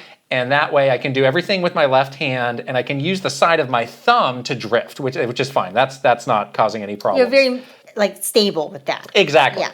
So I was doing that for a while, and I was doing okay with that. But then all these tips, I started seeing all these tips from people. I'm like, yeah, this actually is not Mario Kart. Like, you need to take your foot off the gas at times. Otherwise, you just drift right off the course. And that had been happening to me too. So I was like, okay, if this assist is just constantly flooring it, that's actually not great. But then I realized, wait, I have this fancy pants Pro controller that's got these programmable buttons. What if I program the front back touch button, or the left back touch button, to be the accelerate button? So I did that, and now I can do almost everything with my left hand, and I'm just doing the drifting with my right hand. And you're doing good. And it's pretty good. And you turn the assist off. I turn the assist off because I'm managing the acceleration. It was pretty easy to learn, to relearn that in my mind. You're not going to be able to play the normal way anymore. I will. It's only one button. And I am rocking it as Hatsune Miku, who I love now. And Hatsune Miku's awesome. Hatsune Miku is the one non-Sonic character that they've got. I was like, who are all these people? All these Sonic characters? Oh, really? I'm like, what? I don't know who half of these people are. It's like Kirby Air Riders, which like, who It was too much of that. And Kirby? I was like, there's a Hatsune Miku, thank God you're here. Aw, Yes. Hatsune Miku's so cute. And she's on this kind of like hoverboard thing, and like everybody's got like a different style of driving. Hers is like taking advantage of boosts. Oh, so perfect. like, turbo boosts, drift boosts, dash boosts, like all of that sort of stuff. So that's a pretty fun way to drive. And like, this game's really good. Like I've done all of the Grand Prix. They're all really cool. Like all the stages are very neat. Like, even had some nice touches. It's like, oh yeah, Mario Kart should maybe think about this. Like, there was one that was like the ice level where you're on some, icy mountain, and that one actually had like a wind effect where the wind was like, wow, like blowing the carts around, pushing you around a little bit. It's like, oh gosh, that's like a pretty. I mean, sometimes you'll come across like those guys that will blow you, those big ice guys. But in terms of just a persistent wind that's happening, it's like, oh, it's kind of a neat environmental effect. A neat idea. we talked about this in our first impressions video, like there are some things that are just very similar to Mario Kart. Like I found a Coconut Mall level that is literally Coconut Mall, so you do kind of just need to, I just laugh at these of like, oh yeah, that's exactly what this is. But the racing is really good, it's really fun. They do have also these kind of more multiplayer oriented ways of doing races, like where you're broken into teams or you have different objectives versus just beating the race. I did some of those were really cool. I went online a little bit, and the online seemed, from what I could tell, perfectly fine. Yeah. Very, very fun, very nice. Something I liked is, when you're in the lobby, like Mario Kart, you can do a little emote, but all the emotes are specific to the character. So there's like a custom image of the character doing the emote. It's like, oh, that's a nice little. That's cute. That's a very nice personality. That's a very nice touch. And the good thing is, like, things are only going to get better for this game because, again, the Switch 2 version is not out. I'm on the original Switch version, which is, it's fine. Like, you definitely would like some more sharpness in the graphics and all of that, but it's completely playable as it is now. I still don't think they've said when that is coming. All these characters are getting rolled out. I think they said October is the first wave of releases, so more of these non-Sonic characters are coming. You got like SpongeBob and Mega Man, the Minecraft guys and all that. There's a ton. Right, and those go into next year. So it's like, yeah, this game I think is going to have a really long-term opportunity to just hang around and be big. I feel like this game's going to be really big. I think it is I don't think by now they've put out a sales number. It just feels like, this one, it's catching some fire. They hit on something. Some heat. They hit on the right thing here. So that's been great. Wow, that's so crazy that you're able to. Way to go, back touch controller. Back touch, who knew? That was the answer all along. There's the answer. Should have stopped making fun of the Vita. No, I'm not going to do that. There are some other games that there were a lot of games coming through that people have been sending us. So thank you, Sega, for sending through those codes for Sonic Racing. Namco Bandai sent over a code for Pac-Man World. Actually, they sent a game key card. They did. They sent a game key card. With ramen. And with ramen as a peace offering. The game key card did not ruin my life. It was interesting, though. I was like, oh, what is the experience of using This is your first one. My first game key card experience, wow. yes. Okay.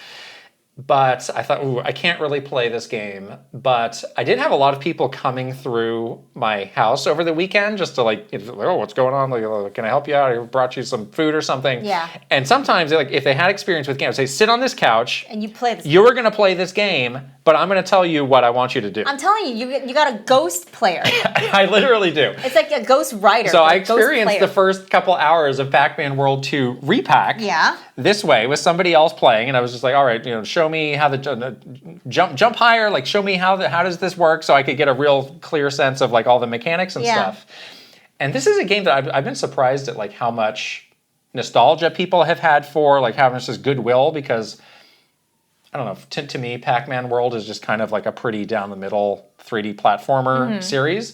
And I even worked on Pac-Man World 3 in my very early days of Namco, and that was a pack and ship. Oh, Pac-Man and ship. Pack and ship. So I was like, oh, all right.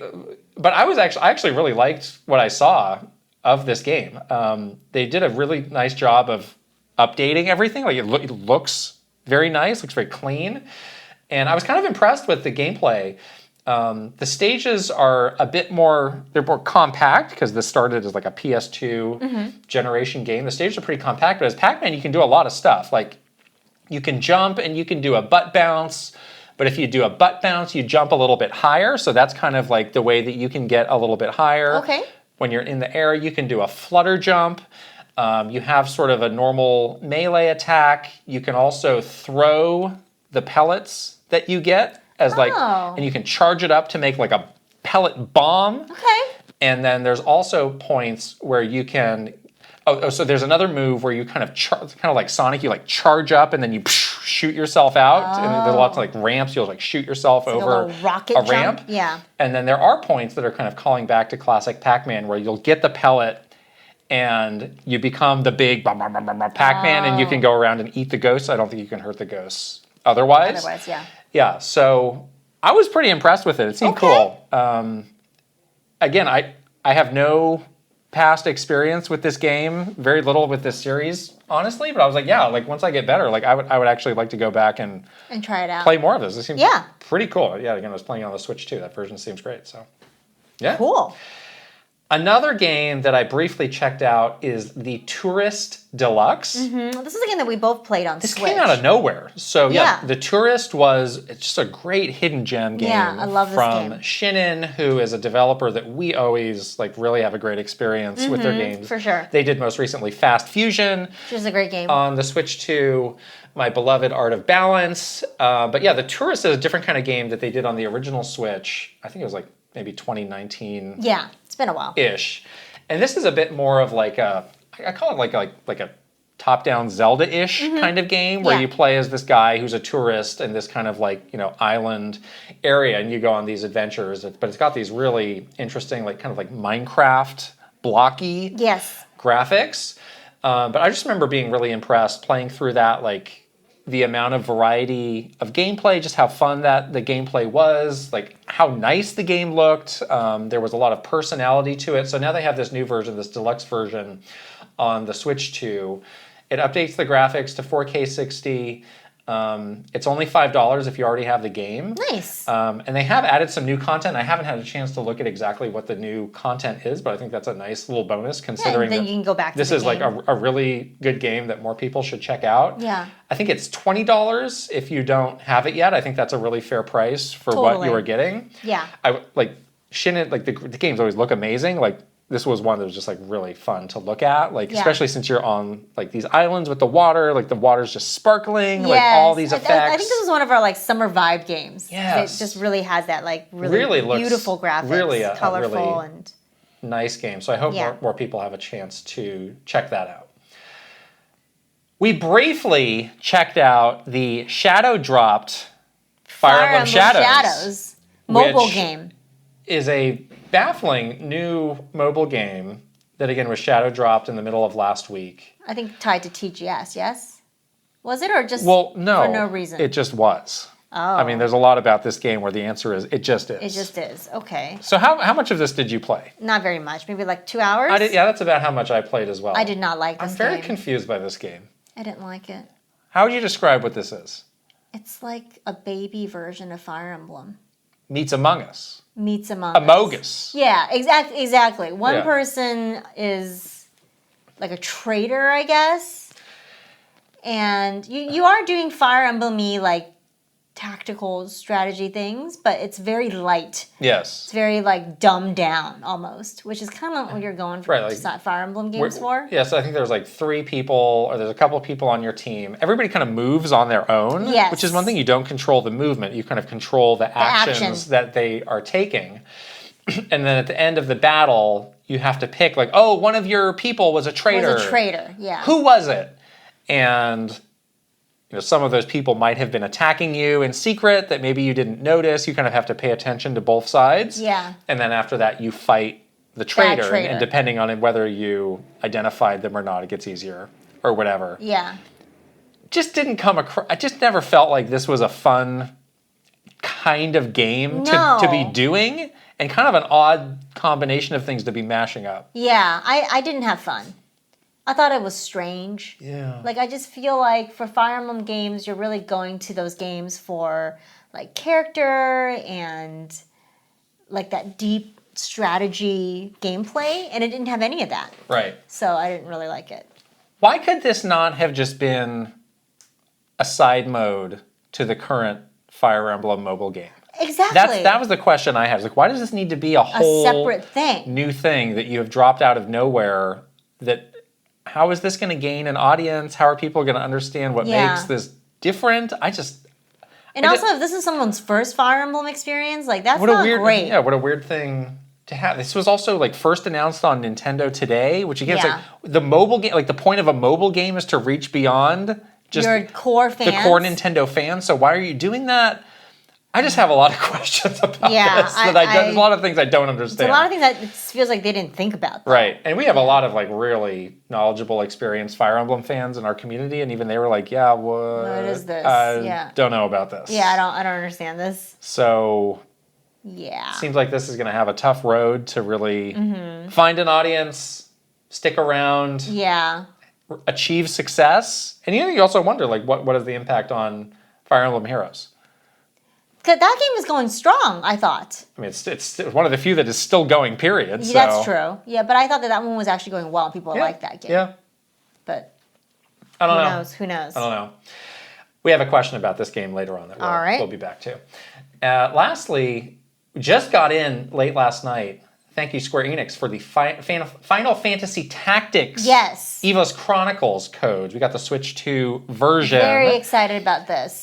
Briefly, before we came in to record this, we're checking out the very opening of the game. Because you played this. I played a fair amount at Gamescom. But you played it on a what, a PS5? PS5, yeah. Right. So we had not seen the game on a Switch 2 before, and I did again like the first kind of hour or so. Looks great. This seems like a really nice version. I'm glad to have it handheld. This is the game. This is it. I can play this one-handed. I saw you playing it with your left hand, and you said it was totally fine. Absolutely going to be no problem. So I'm looking forward to actually spending more time with this one than I had anticipated. Yes. Right now, I checked out the new. So one of the new things is voice acting. I think it's good. I think the voice acting is good. Yeah. I'm glad that they added that. I'll definitely be keeping that on. It does have this new kind of graphical mode, which you still have a little bit of a you're not completely convinced. I said the same thing after I saw it at Gamescom, which was like, I don't know how much I like this, but again, like there are some things that are just irrefutably nice, like it's widescreen. Yes. Okay, so that's great, but it's like halfway between one of those like smudge filters that you see on old games. Well, it's supposed to look like drawn versus something a bit hand drawn. A bit more high concept than that. It's kind of trapped in between those two things, I feel. There are some new cutscenes that look amazing. Those cutscenes look good. Right.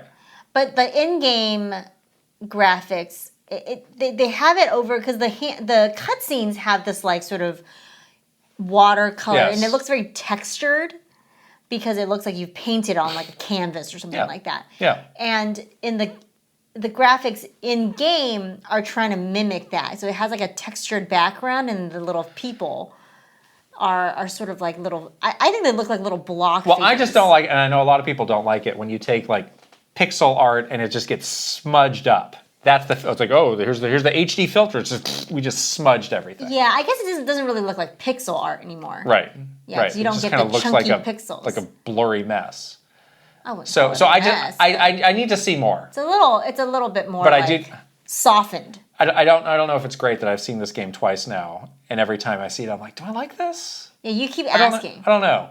Something that I saw that they have that's nice is on the fly you can adjust the difficulty, because I do understand this game gets very hard later on. I may need to tweak the difficulty for a battle here or there. Yes.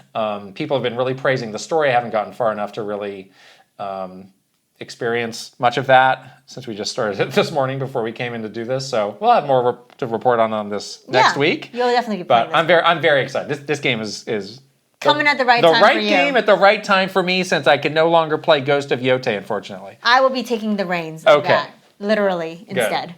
Good. Those are the games we're playing. Wow, it's a lot of games. Wow. Let's move on to the news.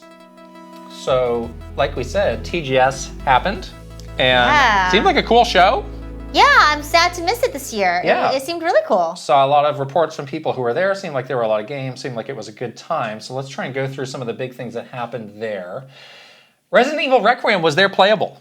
Wow. On the Switch 2. Unfortunately, that was not at the Capcom event that we went to, so we couldn't see it ourselves. We will see it eventually, I'm sure. There's a lot of footage out there of it. People seemed really impressed with that version of the game from what they were able to play. So that bodes really well. Way to go, Capcom. And Capcom did a bunch of interviews talking about, how this came to be and why they're bringing so many games to the Switch 2.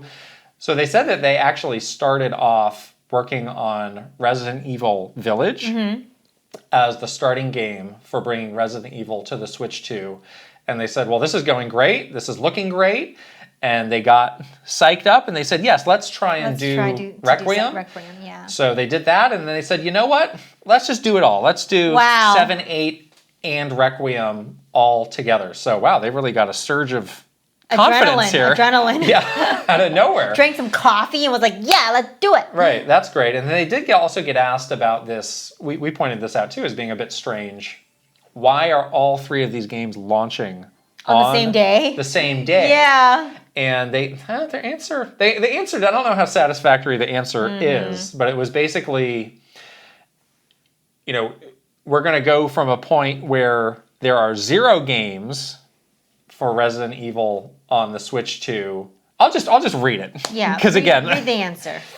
It just made sense to us to release them all at the same time when Requiem comes out, so that in one go you go from not having these games on Switch 2 to, if someone is a new player and they want to check out the 3 most recent games in the series, they can just jump in.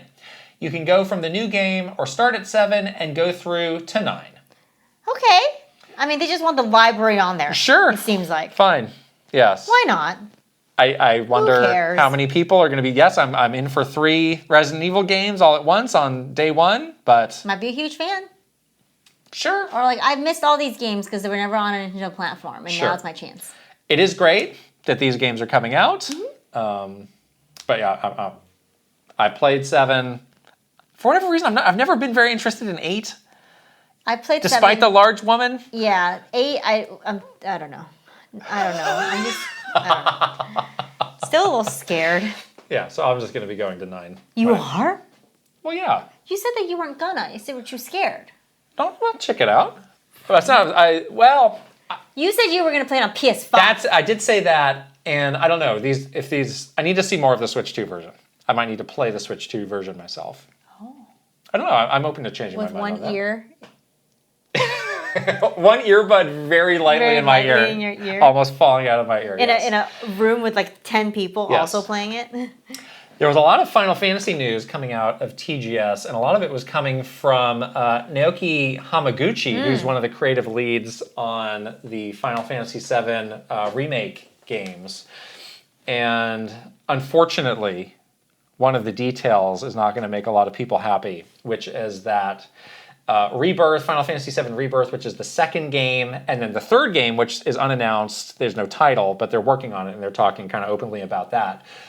Those will both be game key cards. Just like the first one, actually. And yikes. He said that this is because of that same issue that Ubisoft cited with the speed. Star Wars Outlaws. The cartridge read speed is not high enough for them to do these games. So now we have another big-time developer coming out and saying, it's got to be a game key card, but here's why. Okay. And again, I'm sure it's the same thing where like the game file for those 2 games is going to be... massive. Oh my gosh, I can only imagine how big. It's so big. So big. You better get another SD only card. Imagine. Or delete everything else on your console. My goodness. But he was talking very confidently of like, yeah, these games are going to be on the 3rd game's going to be on the Switch 2, no problem. Like, we're dedicated to bringing this to this big audience. And, and I think a lot of people, including ourselves, have questions of how is the 2nd game going to work on a Switch 2? How are you going to do that? But I mean, pretty big game. First game seems like it's great, so let's see it. Let's see what happens. Let's see what happens. Let's see what happens. Yeah, he really wanted people to get on board with the game key card, though. Yeah, he kind of came out and had this very passionate defense of game key cards. And it's like, he also was like, stop being mean to us about these games. Stop being weird about game key cards. He was really like, you guys need to get over this. He was giving the game key card haters some tough love, I think. Yeah. That might be the last time he defends a game key card. I don't know. He's just trying to do his job and sell his game, but yeah. He's just doing his job. And like everybody, they're just trying to do their job. Yeah. You know? But this guy seems like a really cool guy who's like getting out there and really like trying to do a thing. You know, spreading the good word about these games, which I think is great. And they're obviously, as he should. My gosh, like you can just tell how hard Square Enix is trying of like to make this a thing. More people, please care about Final Fantasy. Yes, we need what you can to we care. do? Anything is possible. Yeah. Also at TGS, Xbox had an event where they had a huge game announcement. Actually, wow! Forza Horizon 6. The game is set in Japan, which is why they announced it at TGS. That's very cool. I don't know if that was the best way to do it because, like, I didn't see as much chatter about this game that you might have otherwise because it was part of this, Japan TGS stream, and there's people like Xbox at TGS. Who cares? Yeah, and also like the hours and stuff too. Yeah. That's like one of their biggest and best franchises at this point. They have plenty of time to do more for it, though. Right. Will that be on a Switch too? No. I'm going to say yes. When? I mean, it's definitely going to be on a PS5. Is it gonna... They've already started putting this series on PS5. Is it day and date? It's coming out in 2026, so Okay, I think they might actually be able to do it. I love that. Great. That's a series I've wanted to get more into. I picked it up a couple times. I can't believe they're up to 6 of them. The last one I played was 4. Can you believe they're up to 6 of these? No. I missed 5 I was like, altogether. oh, there might be like 3 of those. No, wait, there's 6. They're pretty good, though. They're good. They're very good. Really fun. Yeah, they're great. They also finally, because this thing is coming out in like less than a month, they confirmed the price for their handheld, the ROG Ally. So there's 2 versions of this. The base version is going to be $600. The X version, which is the more powerful version, is going to be $1,000. That's a lot of money, but whoa, they have been saying that these pre-orders have been selling out. Yeah. So who knows how many? Interest, I guess. Who knows how many they're making? But seems to be finding some sort of an audience. Yeah. Okay. Yeah. There's people that want this. Yeah. I think. Yeah. So October 16th is not that far away, too. It's really soon. It's like a couple of weeks. 2 weeks. It's like 2.5 weeks. Oh my gosh. There was a state of play right before TJ. Gosh, last week was so busy. It was really busy. And there was differing opinions of how good this state of play was or was not. What did you think about it overall? I thought it was pretty mid. Oh no, pretty mid. Yeah. Yes, there is that Wolverine footage finally with the grotesque. Yes. The truly violent trailer. Some highlights. Wolverine, we finally saw that. They had a trailer. That is coming fall of next year. They said that don't expect more information on this until spring of next year, so it's going to be a while. Let them cook. Yes, it is extremely bloody. That was something that reminded me of, at Nintendo sometimes when we would have these like E3 like powwows of like, oh, let's talk about what Xbox announced or what Sony announced. Like sometimes there were games where it would just be like, aren't we glad that we're Nintendo and we don't have to be releasing games and talking about like our gore tech? Yeah. And like, oh, here's how savage this execution was. It's like, isn't it great that we are making the kinds of games that are not taking people down these dark paths? Yeah, it's very true. It's I did think that about this game. A lot of times it's like, well, at least we stand out because there's been like 6 gore games announced, and then we announced like Mario. I remember that happened after the first Last of Us. Like when that first got announced, it was just like you're just choking people. Like dark. Everyone, the babies bashing are dying. Somebody's head in with a brick and stuff, and it's like, that's. But sometimes people like games like that, Yeah. I mean, I play games like that too. I'm absolutely going to be playing this game. And I'm definitely So I'm not getting interested. like holier than thou about it, but it did bring me back to those times. Yeah, and I'm sure that happened again. Well, you know what? On the other side, someone could have been like, "Aren't you glad we're not releasing these stupid little kid games? Ill. We get to do fun things like gore tech." And after the trailer, they did have some of the devs come out, and they were talking about, we do our blood technology has been redefined, and the blood spatters are going to be bigger and grosser than ever. Maybe that's cool to people. That's cool to people. That's cooler than I'm going to catch a Luma. Right. So to each their own. No judgment. Sure. I definitely want to play this game. I'm very interested in this game. I popped off at Dynasty Warriors 3 Complete Edition Remastered. Oh, boy. This is a remastered version of my first and one of my favorite Dynasty Warriors games, one of the best Dynasty Warriors games. This is a day one. This is coming March of next year. I cannot tell you. They brought this back from the dead. What brought what back? Dynasty Warriors. It's still been going. What do you mean? But it hasn't been good. I need this one to be really good. And now they are good. The last one, Origins, was great. See, that's what I'm saying. I'm telling you now, you will be seeing that on my top 10 games list. I've reserved a spot for it. Great. It will be there. I'm glad they like made this into a thing again. Like, that's good. Good for them. They had a rough couple of ones. It's great. I did share this news with my little high school friend group who we used to play this game together. Yeah. Were they excited? I was so mad because their response was like, are these games even fun to play anymore? And I was like, get out of here. Oh, they grew up. You became old and boring and lame. I would let them have it. Really? Yeah. What are they I was upset by that. I don't know. What games are they playing now? Nothing. I don't know. Well, that's not good. Boring, lame, losers. Oh. Jeez. The game that I really thought was interesting was this last game, which is Chronoscript. Yeah. Which is kind of like a side-scrolling. Is it like, I don't know. Looked like that Yoshi game. You're in a book. You're in a book, Yeah. but it's a little bit grosser. Oh, was it gross? It's a little gross. Oh, okay. There's like, it's very like dark. I was not quite as taken with this game as you were. I was really What about it interested do you in this. like? Well, I like the whole illuminated artwork, manuscript, the artwork. It looks very creative, like the way that they had like things outside of the book Right. was like also part of the environment. Like Right. they would have like a big foot would come down and like smush you Yeah. while you were in the book. And some of the battling, like the mechanics looked really good. Like they had almost like Silk Song looking boss fights. Okay. Yeah, it looked really cool. I mean, it just the thing with these showcases are I feel like a lot of times I see the same looking game Yeah. over and over again, Yeah. and this one just was so different that it stood out. You know, Okay. so Nice. there's that. Yeah, Nice. Our last story is something that is actually huge news, but I think it's something that I think a lot of people are struggling to really like make sense of. I'm like, struggling to What make What sense does of this this. mean? So this is the sale of Electronic Arts to this consortium of Saudi Arabia and these venture capital companies. Mm-hmm. So let's just kind of go through some of this, and maybe we can try and figure this out. But this is like the businessy-ist of businessy things. It's like Yeah. I need 9 MBAs to completely Please understand share this. what you know about this. So let's read. So here's some stuff from their press release. Electronic Arts announced it has entered into a definitive agreement to be acquired by an investor consortium, otherwise known as the consortium, Oh my god. comprised of PIF, that is the Saudi Arabian component, Silver Lake, and Affinity Partners in an all-cash transaction that values EA at $55 billion. So compare that to Activision, which was what, $70 billion? Yes. Which was where that came. So that's very high. The transaction positions EA to accelerate innovation and growth to build the future of entertainment. Wow. Oh. That's exciting.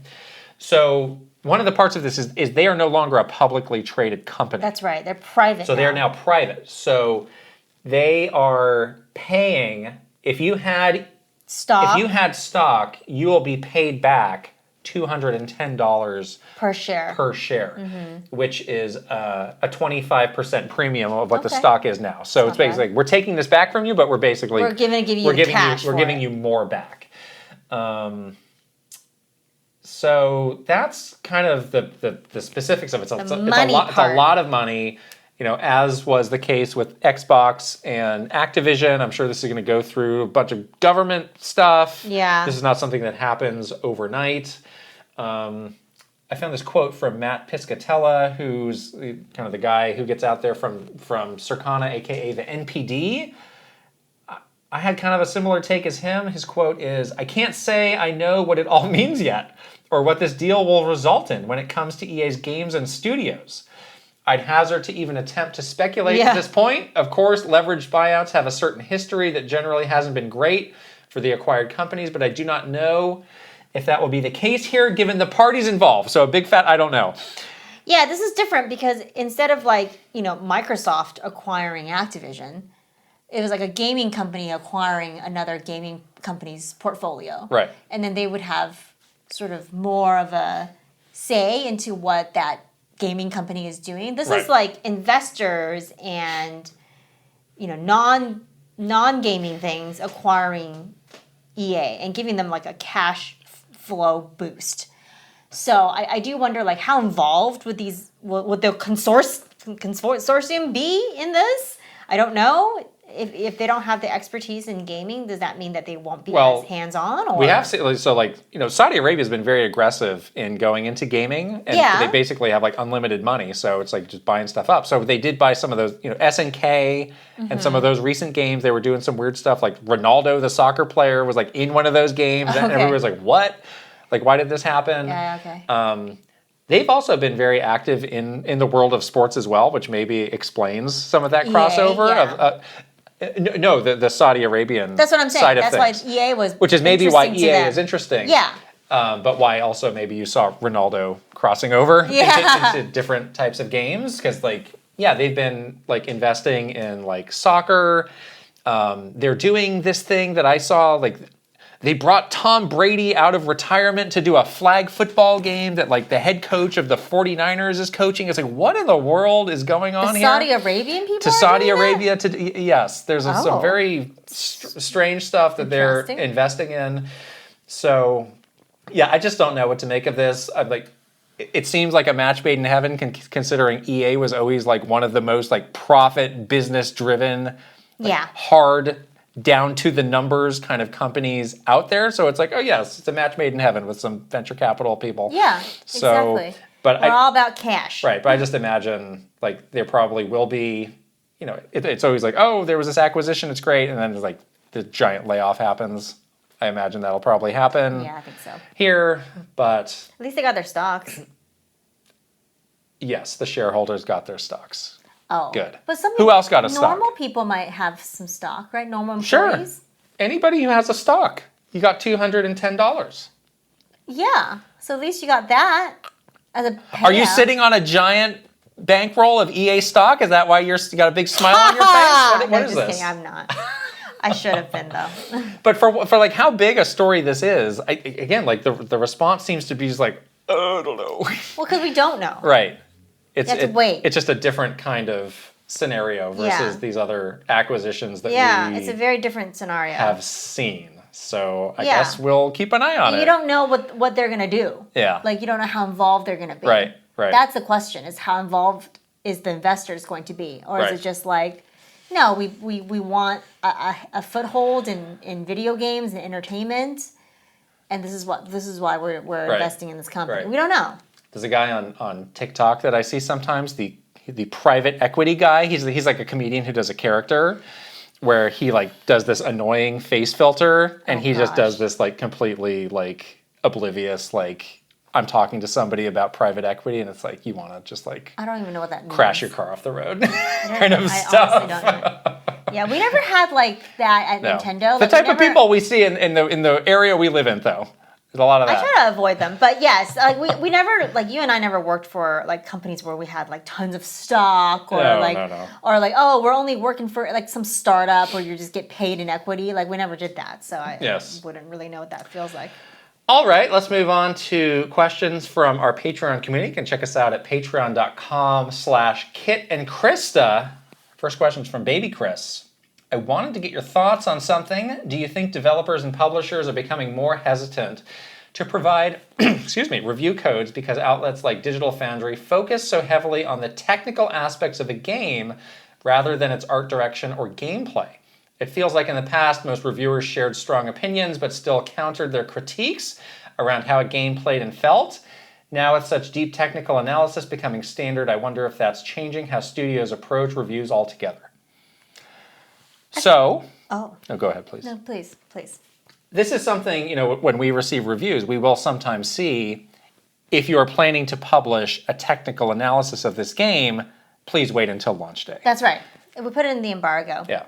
I was going to say, like, I feel like the review process altogether is just different now. Like, back in the day, it used to be a very standardized process. Yes. Like where, you would do something with previews about, 6 weeks leading up to launch.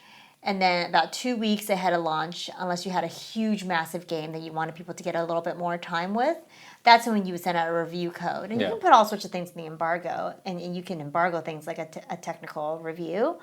And then you would, have a review embargo lift, 2 days before the game comes out. That was the standard practice. But I feel like that is not really the case these days. Yeah.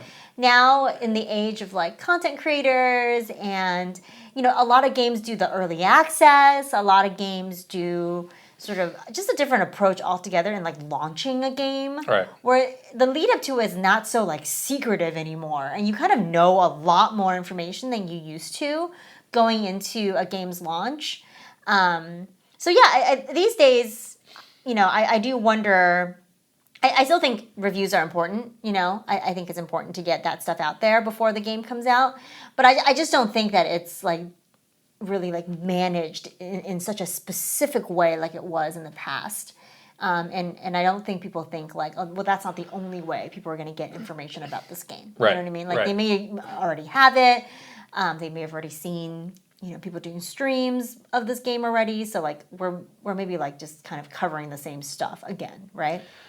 I do think there are, from a lot of developers, concerns about Digital Foundry type coverage leading the conversation about a game. I think they would prefer, it's like, talk about the mechanics, talk about, the concept, talk about this holistic experience. But I mean, it's clear that there is an audience for what Digital Foundry is doing. And, as PC gaming has gotten bigger, console gaming has become more like PC gaming, it kind of makes sense that there's going to be a bigger audience that wants to learn as much as it can about that side of things. That's really not you or I. Like, but it's a huge audience. You cannot deny what it is. Right. So, but yeah, I don't see it impacting the review, and that's why you'll see it show up in those embargoes of like, if you want to do this, do it later. Yeah. And preserve the review. And then once the game comes out, it's like all hell breaks loose. You can't control it at all. So they're gonna, if they don't do it then, they'll do it when it comes out. So you're not like stopping them in any way. You know what I mean? There's just so few outlets. Like, depending on how you want to do a review, and it's like, what is your goal? It's like, you want people to positively score your game and have that reach your audience. There's a lot of people who are concerned with getting that big Metacritic score up there as soon as possible. But there's just so few places compared to even a few years ago that are still around that'll do that. And even when I scroll through Metacritic, it's like, who are these places? Who are these out? And how do they even become like accredited to give a review score? I think they have that stuff up there, but I don't know. It's a little shaky for me. So if you're like, if you're a Nintendo and it's like you really like need maximum trust, like that's why you could see them scaling back of like, you can get this day one, but we're not going to give this to you early because they didn't do any reviews for the launch of Switch 2. We don't have a clue who you are. But I mean, like the Mario Galaxy reviews hit today. Like they found enough to do that. But it's just there's just not many people left doing that. And it's not credible. Like I need it to be credible. Like if I'm looking at reviews, like I need to know that you actually play this game and beat it, and that's why you're doing the review. Do you own 1,000 shares of EA stock? If not, I don't care what your opinion is. Yeah, I mean we don't do reviews because we're not going to be like rigorous enough to play every game to the level of maximum completion of what you need to do the review. But I don't know if people even do that these days, Oh, wow. Do they? Lynn has the next question. Do you think Nintendo will ever acknowledge the CD-eyed Mario and Zelda games, or are they just praying that nobody ever thinks about them again? Oh, these are never. Could this be a Virtual Boy-esque NSO drop? Oh my god! One day? A virtual CDI? Yeah. No. No.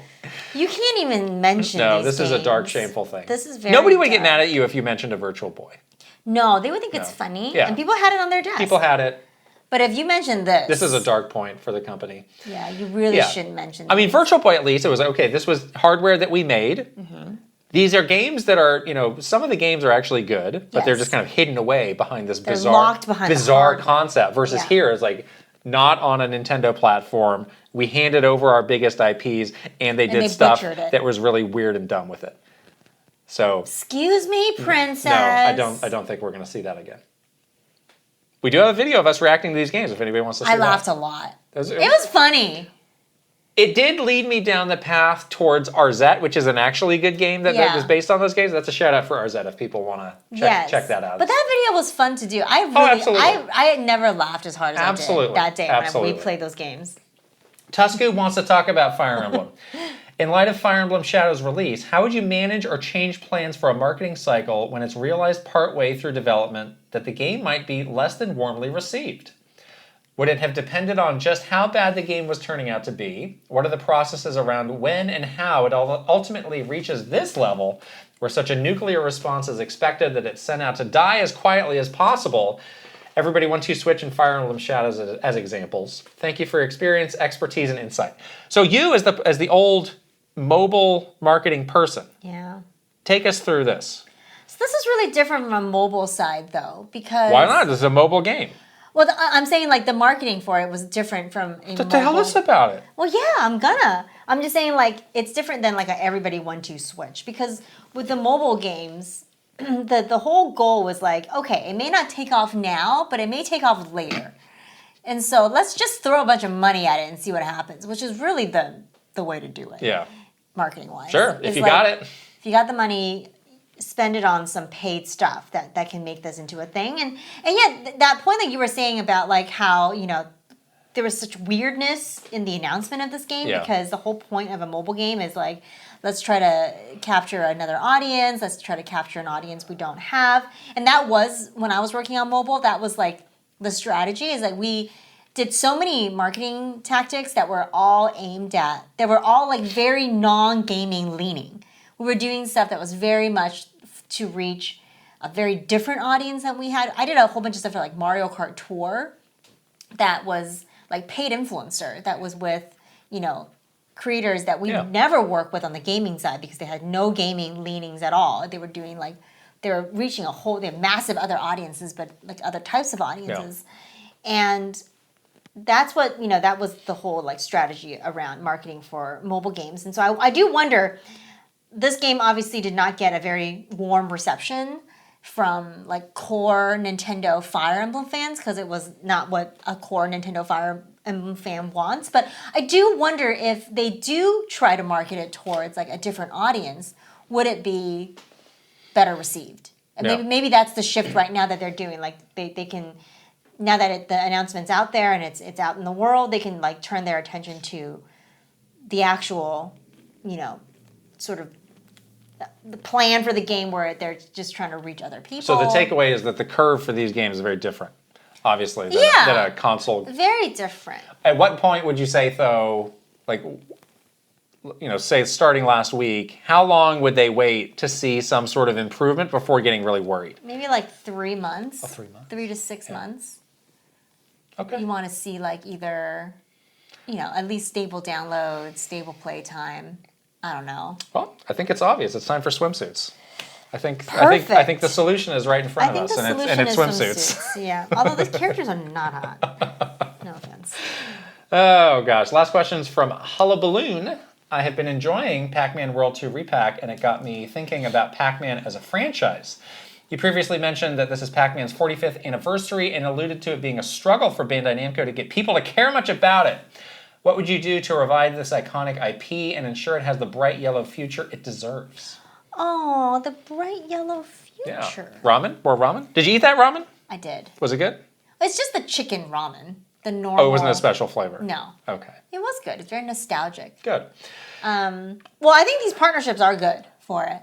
Okay, partnerships. Yeah, these partnerships are definitely good for it because it's like, again, you want to maintain relevancy. You know what I mean? So, although it is one of Reggie's don'ts of like borrowed interest, you may need to borrow a little interest because it's 45 years old. For a big anniversary like that. For a big anniversary, okay. I think you can borrow some interest. I think they just have to decide, like, what is the role of Pac-Man in our games portfolio? Like, is it a game IP that we want to actively support? If it is, let's start making some games with some real consistency. Or is it just like nostalgia mascot, like a Mega Man, where it's like, oh yeah, he's on the corporate report as Pac-Man. There he is, yeah. But like, there are actually no games being made. They're kind of in the middle right now. Yeah. Which I think is like a no man's land, where it's like, yeah, there are some games coming out, but it's kind of inconsistent. They're all kind of a different. They got these remakes. These remakes are good, but maybe that culminates in we got Pac-Man universe, and that's a whole big new thing, and that's the restart of this next generation of Pac-Man. Like, it's hard to keep Pac-Man relevant as a game character if there's no games that he's in. I feel like I don't really understand, after all these years, like, I don't actually really understand Pac-Man's personality. Yeah. That's because it was a yellow circle. Yeah, that's fair. Now, it's not like Mario where, like, it's a humanoid, so you can understand you can connect with it a bit more. So they need to get more consistent on, like, the branding of Pac-Man's personality. Yeah, Pac-Man made the leap from just, like, a yellow blob to, well, now he's got arms and legs, but I still don't really know what he is about. Yeah. Which is fair. I do think they should also, like, I think they can have these two branches of, like, all right, we got modern, the 3D platformers or whatever modern games they want to do. I do think they should keep cultivating the classic side of things. They've had some really successful, like, remember the Xbox Live Arcade was Pac-Man Championship Edition? Mm-hmm. Like, people loved that, and that was huge. But then it just kind of, like, went away. It's just consistency. I think is the thing. Consistency is important. Is this an important character for you? Not, and in what way? And in what way? Yeah. Somebody has to like really clearly answer that question. And then also develop the roadmap for consistency Right. if the answer is yes. Right. Yeah. Wow. Wow. Big- monster episode. Big episode, monster episode. Be sure to check us out at patreon.com/KitandKrysta, where for just a few dollars a month you can get the Metroid Dread spoiler cast. Oh, yeah. You can get our bonus Q&As. We're answering all sorts of spicy questions. Had a heck of a spicy one last week. Oh, Whoa. yeah. My mouth is Whoa. still burning from that. Whoa. Sheesh. And of course, join our incredible Discord community that is That's place to exclusive to our Patreon subscribers. We're also on the social. We're on Twitter, Instagram, TikTok, Facebook, YouTube, Blue Sky, and Threads. And if you're watching this on video, we would love it if you could subscribe to our YouTube channel, give this video a thumbs up, and leave us a comment. And if you are listening on audio, you can also subscribe there, places like Apple Podcasts and Spotify. Give the podcast a 5-star rating and leave a written review if you please. We need to bump the sewing podcast. That's our goal. Come on. See, the way they clump together video game podcasts, like leisure, it's under right? leisure, which is a lot of weird things. Well, sewing isn't weird, but it's like crafty hobby things. Gardening, sewing. We can't beat gardening. Hunting, and we cannot beat this sewing podcast. Come on, sewing. And it's like the sewing podcast is doing numbers, so good for them. But it's like, Maybe I should listen to the sewing podcast. I mean, it seems like, hey, well, I listen to ours too. Oh, that's as you cash out on your EA shares while you're listening to this like, sewing finally, podcast. I can cash in. My new life begins now. I'm like quilting and like listening to an EA. I do like to sew. I rehabilitated that Pikachu. Remember? Good. With my sewing skills. Thank you. Take that sewing podcast. Yes, thank Maybe you. I should be guest star on the sewing podcast. You don't know what you're talking about right now. You don't have the chops to guest star on a sewing podcast. Go fine, do it. You get no resistance from me. Go do it. I know how to sew. Do it. Come back and tell me how it goes. Tell us all how it goes. Do you know how to sew? No. Well, then you definitely can't No. go. We're gonna. Oh yeah, you can't do anything. We are going to shout out some wonderful Patreon community members, starting with our final boss, Yes. Aaron Hash. The ultimate sign of respect is that the Metroid went on Machamp's head and not Aaron Hash's head. No. Yes. He has no brains. He looks perfectly happy. Wah, wah. Yes. Okay, superstars: Ben Eichhorn, Mara Mayhem. Eigenverse, Kiss My Flapjack. Mike Chin, Roy Eschke. Switching It Up _ VGM Life. Link, the hero of wins, Angela Bycroft. Thomas O'Rourke, Calabuff. Roberto Nieves, Frederick Ulf Conradson. Andrew Uhas, Chili. Simon, Crashuri. Master Discord, Ash. Ajay Kunlas, 40 Gig. Travis Torline, Echo Ladare. that's So Linnell, MSM Pokey Gamer. Cameron, R. Burns. Agami, Kit 10K. Adrian, Nathan Clover. and the Sharkama Men. And here come the One Up Club: Aaron Burgundy, Ad Cool 2000. Aiding Avalith, Aldo. Ali Alejandro, Alejandro Orozco Borrego. Andy Robinson, Angel 8. Aristru, Astral Void. Astral Death, Awesome 46. Bino, Bad Moon Horizon. Barnstorm, Bates. Berserker, Big N Gamer with a Y. Bob Cleffin, Biscuit. Oh Biscuit, Bob Glayford. Brandon Kavapel, Brent Dennison. Brian Decker, Brovac Novak. Bruce Dash, Bucky Flores. Call Sign Forte, Captain Nintendo Player. Cashew, Chadir. Shelly Squirrel, Chicken. Chris Fisher, Crispy Saurus. Christina, Christopher Lay. Chunky Conga, Colleen Finnegan. Cosmic Titan 718, Captain Alex. C Roper 17, Cynical Squid. Dag DeLeo, Dallas E. Daniel S, Dachshund. Debbie P, Dinkum. Dinkum and Bubblegum. Oh, what a thrill! We have multiple Dinkums and Poppycoms, What and a also thrill! and also Doinko. What a thrill! Dre, Dude, dad life. Eccentric Tony, Elite Peach. Esperts 50, Fairbound. Fernie and Jess Forever, Fox Deploy. Gamers Like Anime, Gamer Nerd 78. Garf the Wolf, Cartooth. Journey, Gin Wolf. Guilty Phoenix 42, I may have made a mistake. Ira Bell, Iris Marin. It's your boy Jay Hav, Ivancito. Jay Rando, Jabari White. Jamison Eisenberg, James. Jason Ball 34, Joe Encarnacion. Jonathan Rowe, John Conboy. Jordan Himmerly, Joseph Gunter. Joshua Clements, Gigi Fruit. Justin Lemminger, J Wolf. Callan CPU 57, Kawa 2796. Kevin Delane, Kevin Moreno. Kilo Kibo, Hal Gamer Berry Rookie. Kyle 325, Kyle Kretzer. Kyle R. Smith, Lazy Cat for Coffee. Leo Rao, Lex. Link 9898, Linko. Litton, Luigi Kid 64. Luke Hayabusa Kramer, Luna B. Lynn. Matcha Potato. Mad Dog 5981. Magnificent Easy G plus Callie Marie. Mario Man 392. Marky Man 64. Matthias Smith. Maverick Nate. Megan. May plus Leon. Uh-oh. Michael Mazer. Michael Mazer. Michael O'Hara. Michael Wan. Mikey. Mr. Rhino 7. Motomania. Mr. Andy Pond. Mr. Beans and Dip. Mr. Bendu 101. Mytran. Nasir. Naif E. Nigbia Reeves. Nasuchu. Nimbendo 64. Ninja 11. Noah-san. Oliver Went. Omega Index Card. Pangy. Paperboat. Patrice Millette. Paul. Paul Gale Network. Pepsi Pepe. PokeDigiFan 20. Prime Factor. Prince Charmless. Prof. Clive. Punky. Raintech. Reckless Thomas. Rob M. Rob O. Robbie DLC. Romsky 113. Rocks. Ryan Haas. Ryan Etta. Sage Gamer. Sulkson 20XX. Sanuki Tanuki. Sebastiano Garas. Sega. Sharif Jackson. Shinru. Shiny Elizabeth. Slowbro. Schmills. Shump. Schnazzle. Spacey Poo. Spicy Munchkin. Star Fox Melancholy. Steel Citrone. Steven Johnson. Stephen Rockoff. Stuart Radley. Pseudo Priest. Super Nerdy Human. Symbiote Spidey. Tales of Link. Doesn't Doesn't it? What rhymes with hammer? Hammer. Rhymes with hammer. Tandem. Tam 120 and 64. Teal Fox 64. The Keggers. The Quiet One. The Sir OT. The T-Man. Thomas Alvarez. Three Rivers. Titanium Soldier. Token 777. Tor Cheeks. Totally Joe Ed. Totomaru. Trajawi. Trevor Collins. Tugs Puppy Bear. Tuscoob. Thailander 16. Tyler Geis. Victor MK. Vidgemaker. Vinny to the K. Viridian. Virtual Bot. Waffles. WG Grizzy. Wicked Davy. William Breimer. Zachary S. Zelgaroth. Zapatty. Zero Link. And Zride. Wow. Oh my gosh. The thrill Dreams come true. of Dinkum and Papucom. Dinkum and Papucom. I'm so excited. I'm so happy right now. This is the best day of my life. So good. Wow. Better wrap it up now while we're ahead. Yes, better wrap it up now. Okay, we will see you later. Bye. Bye.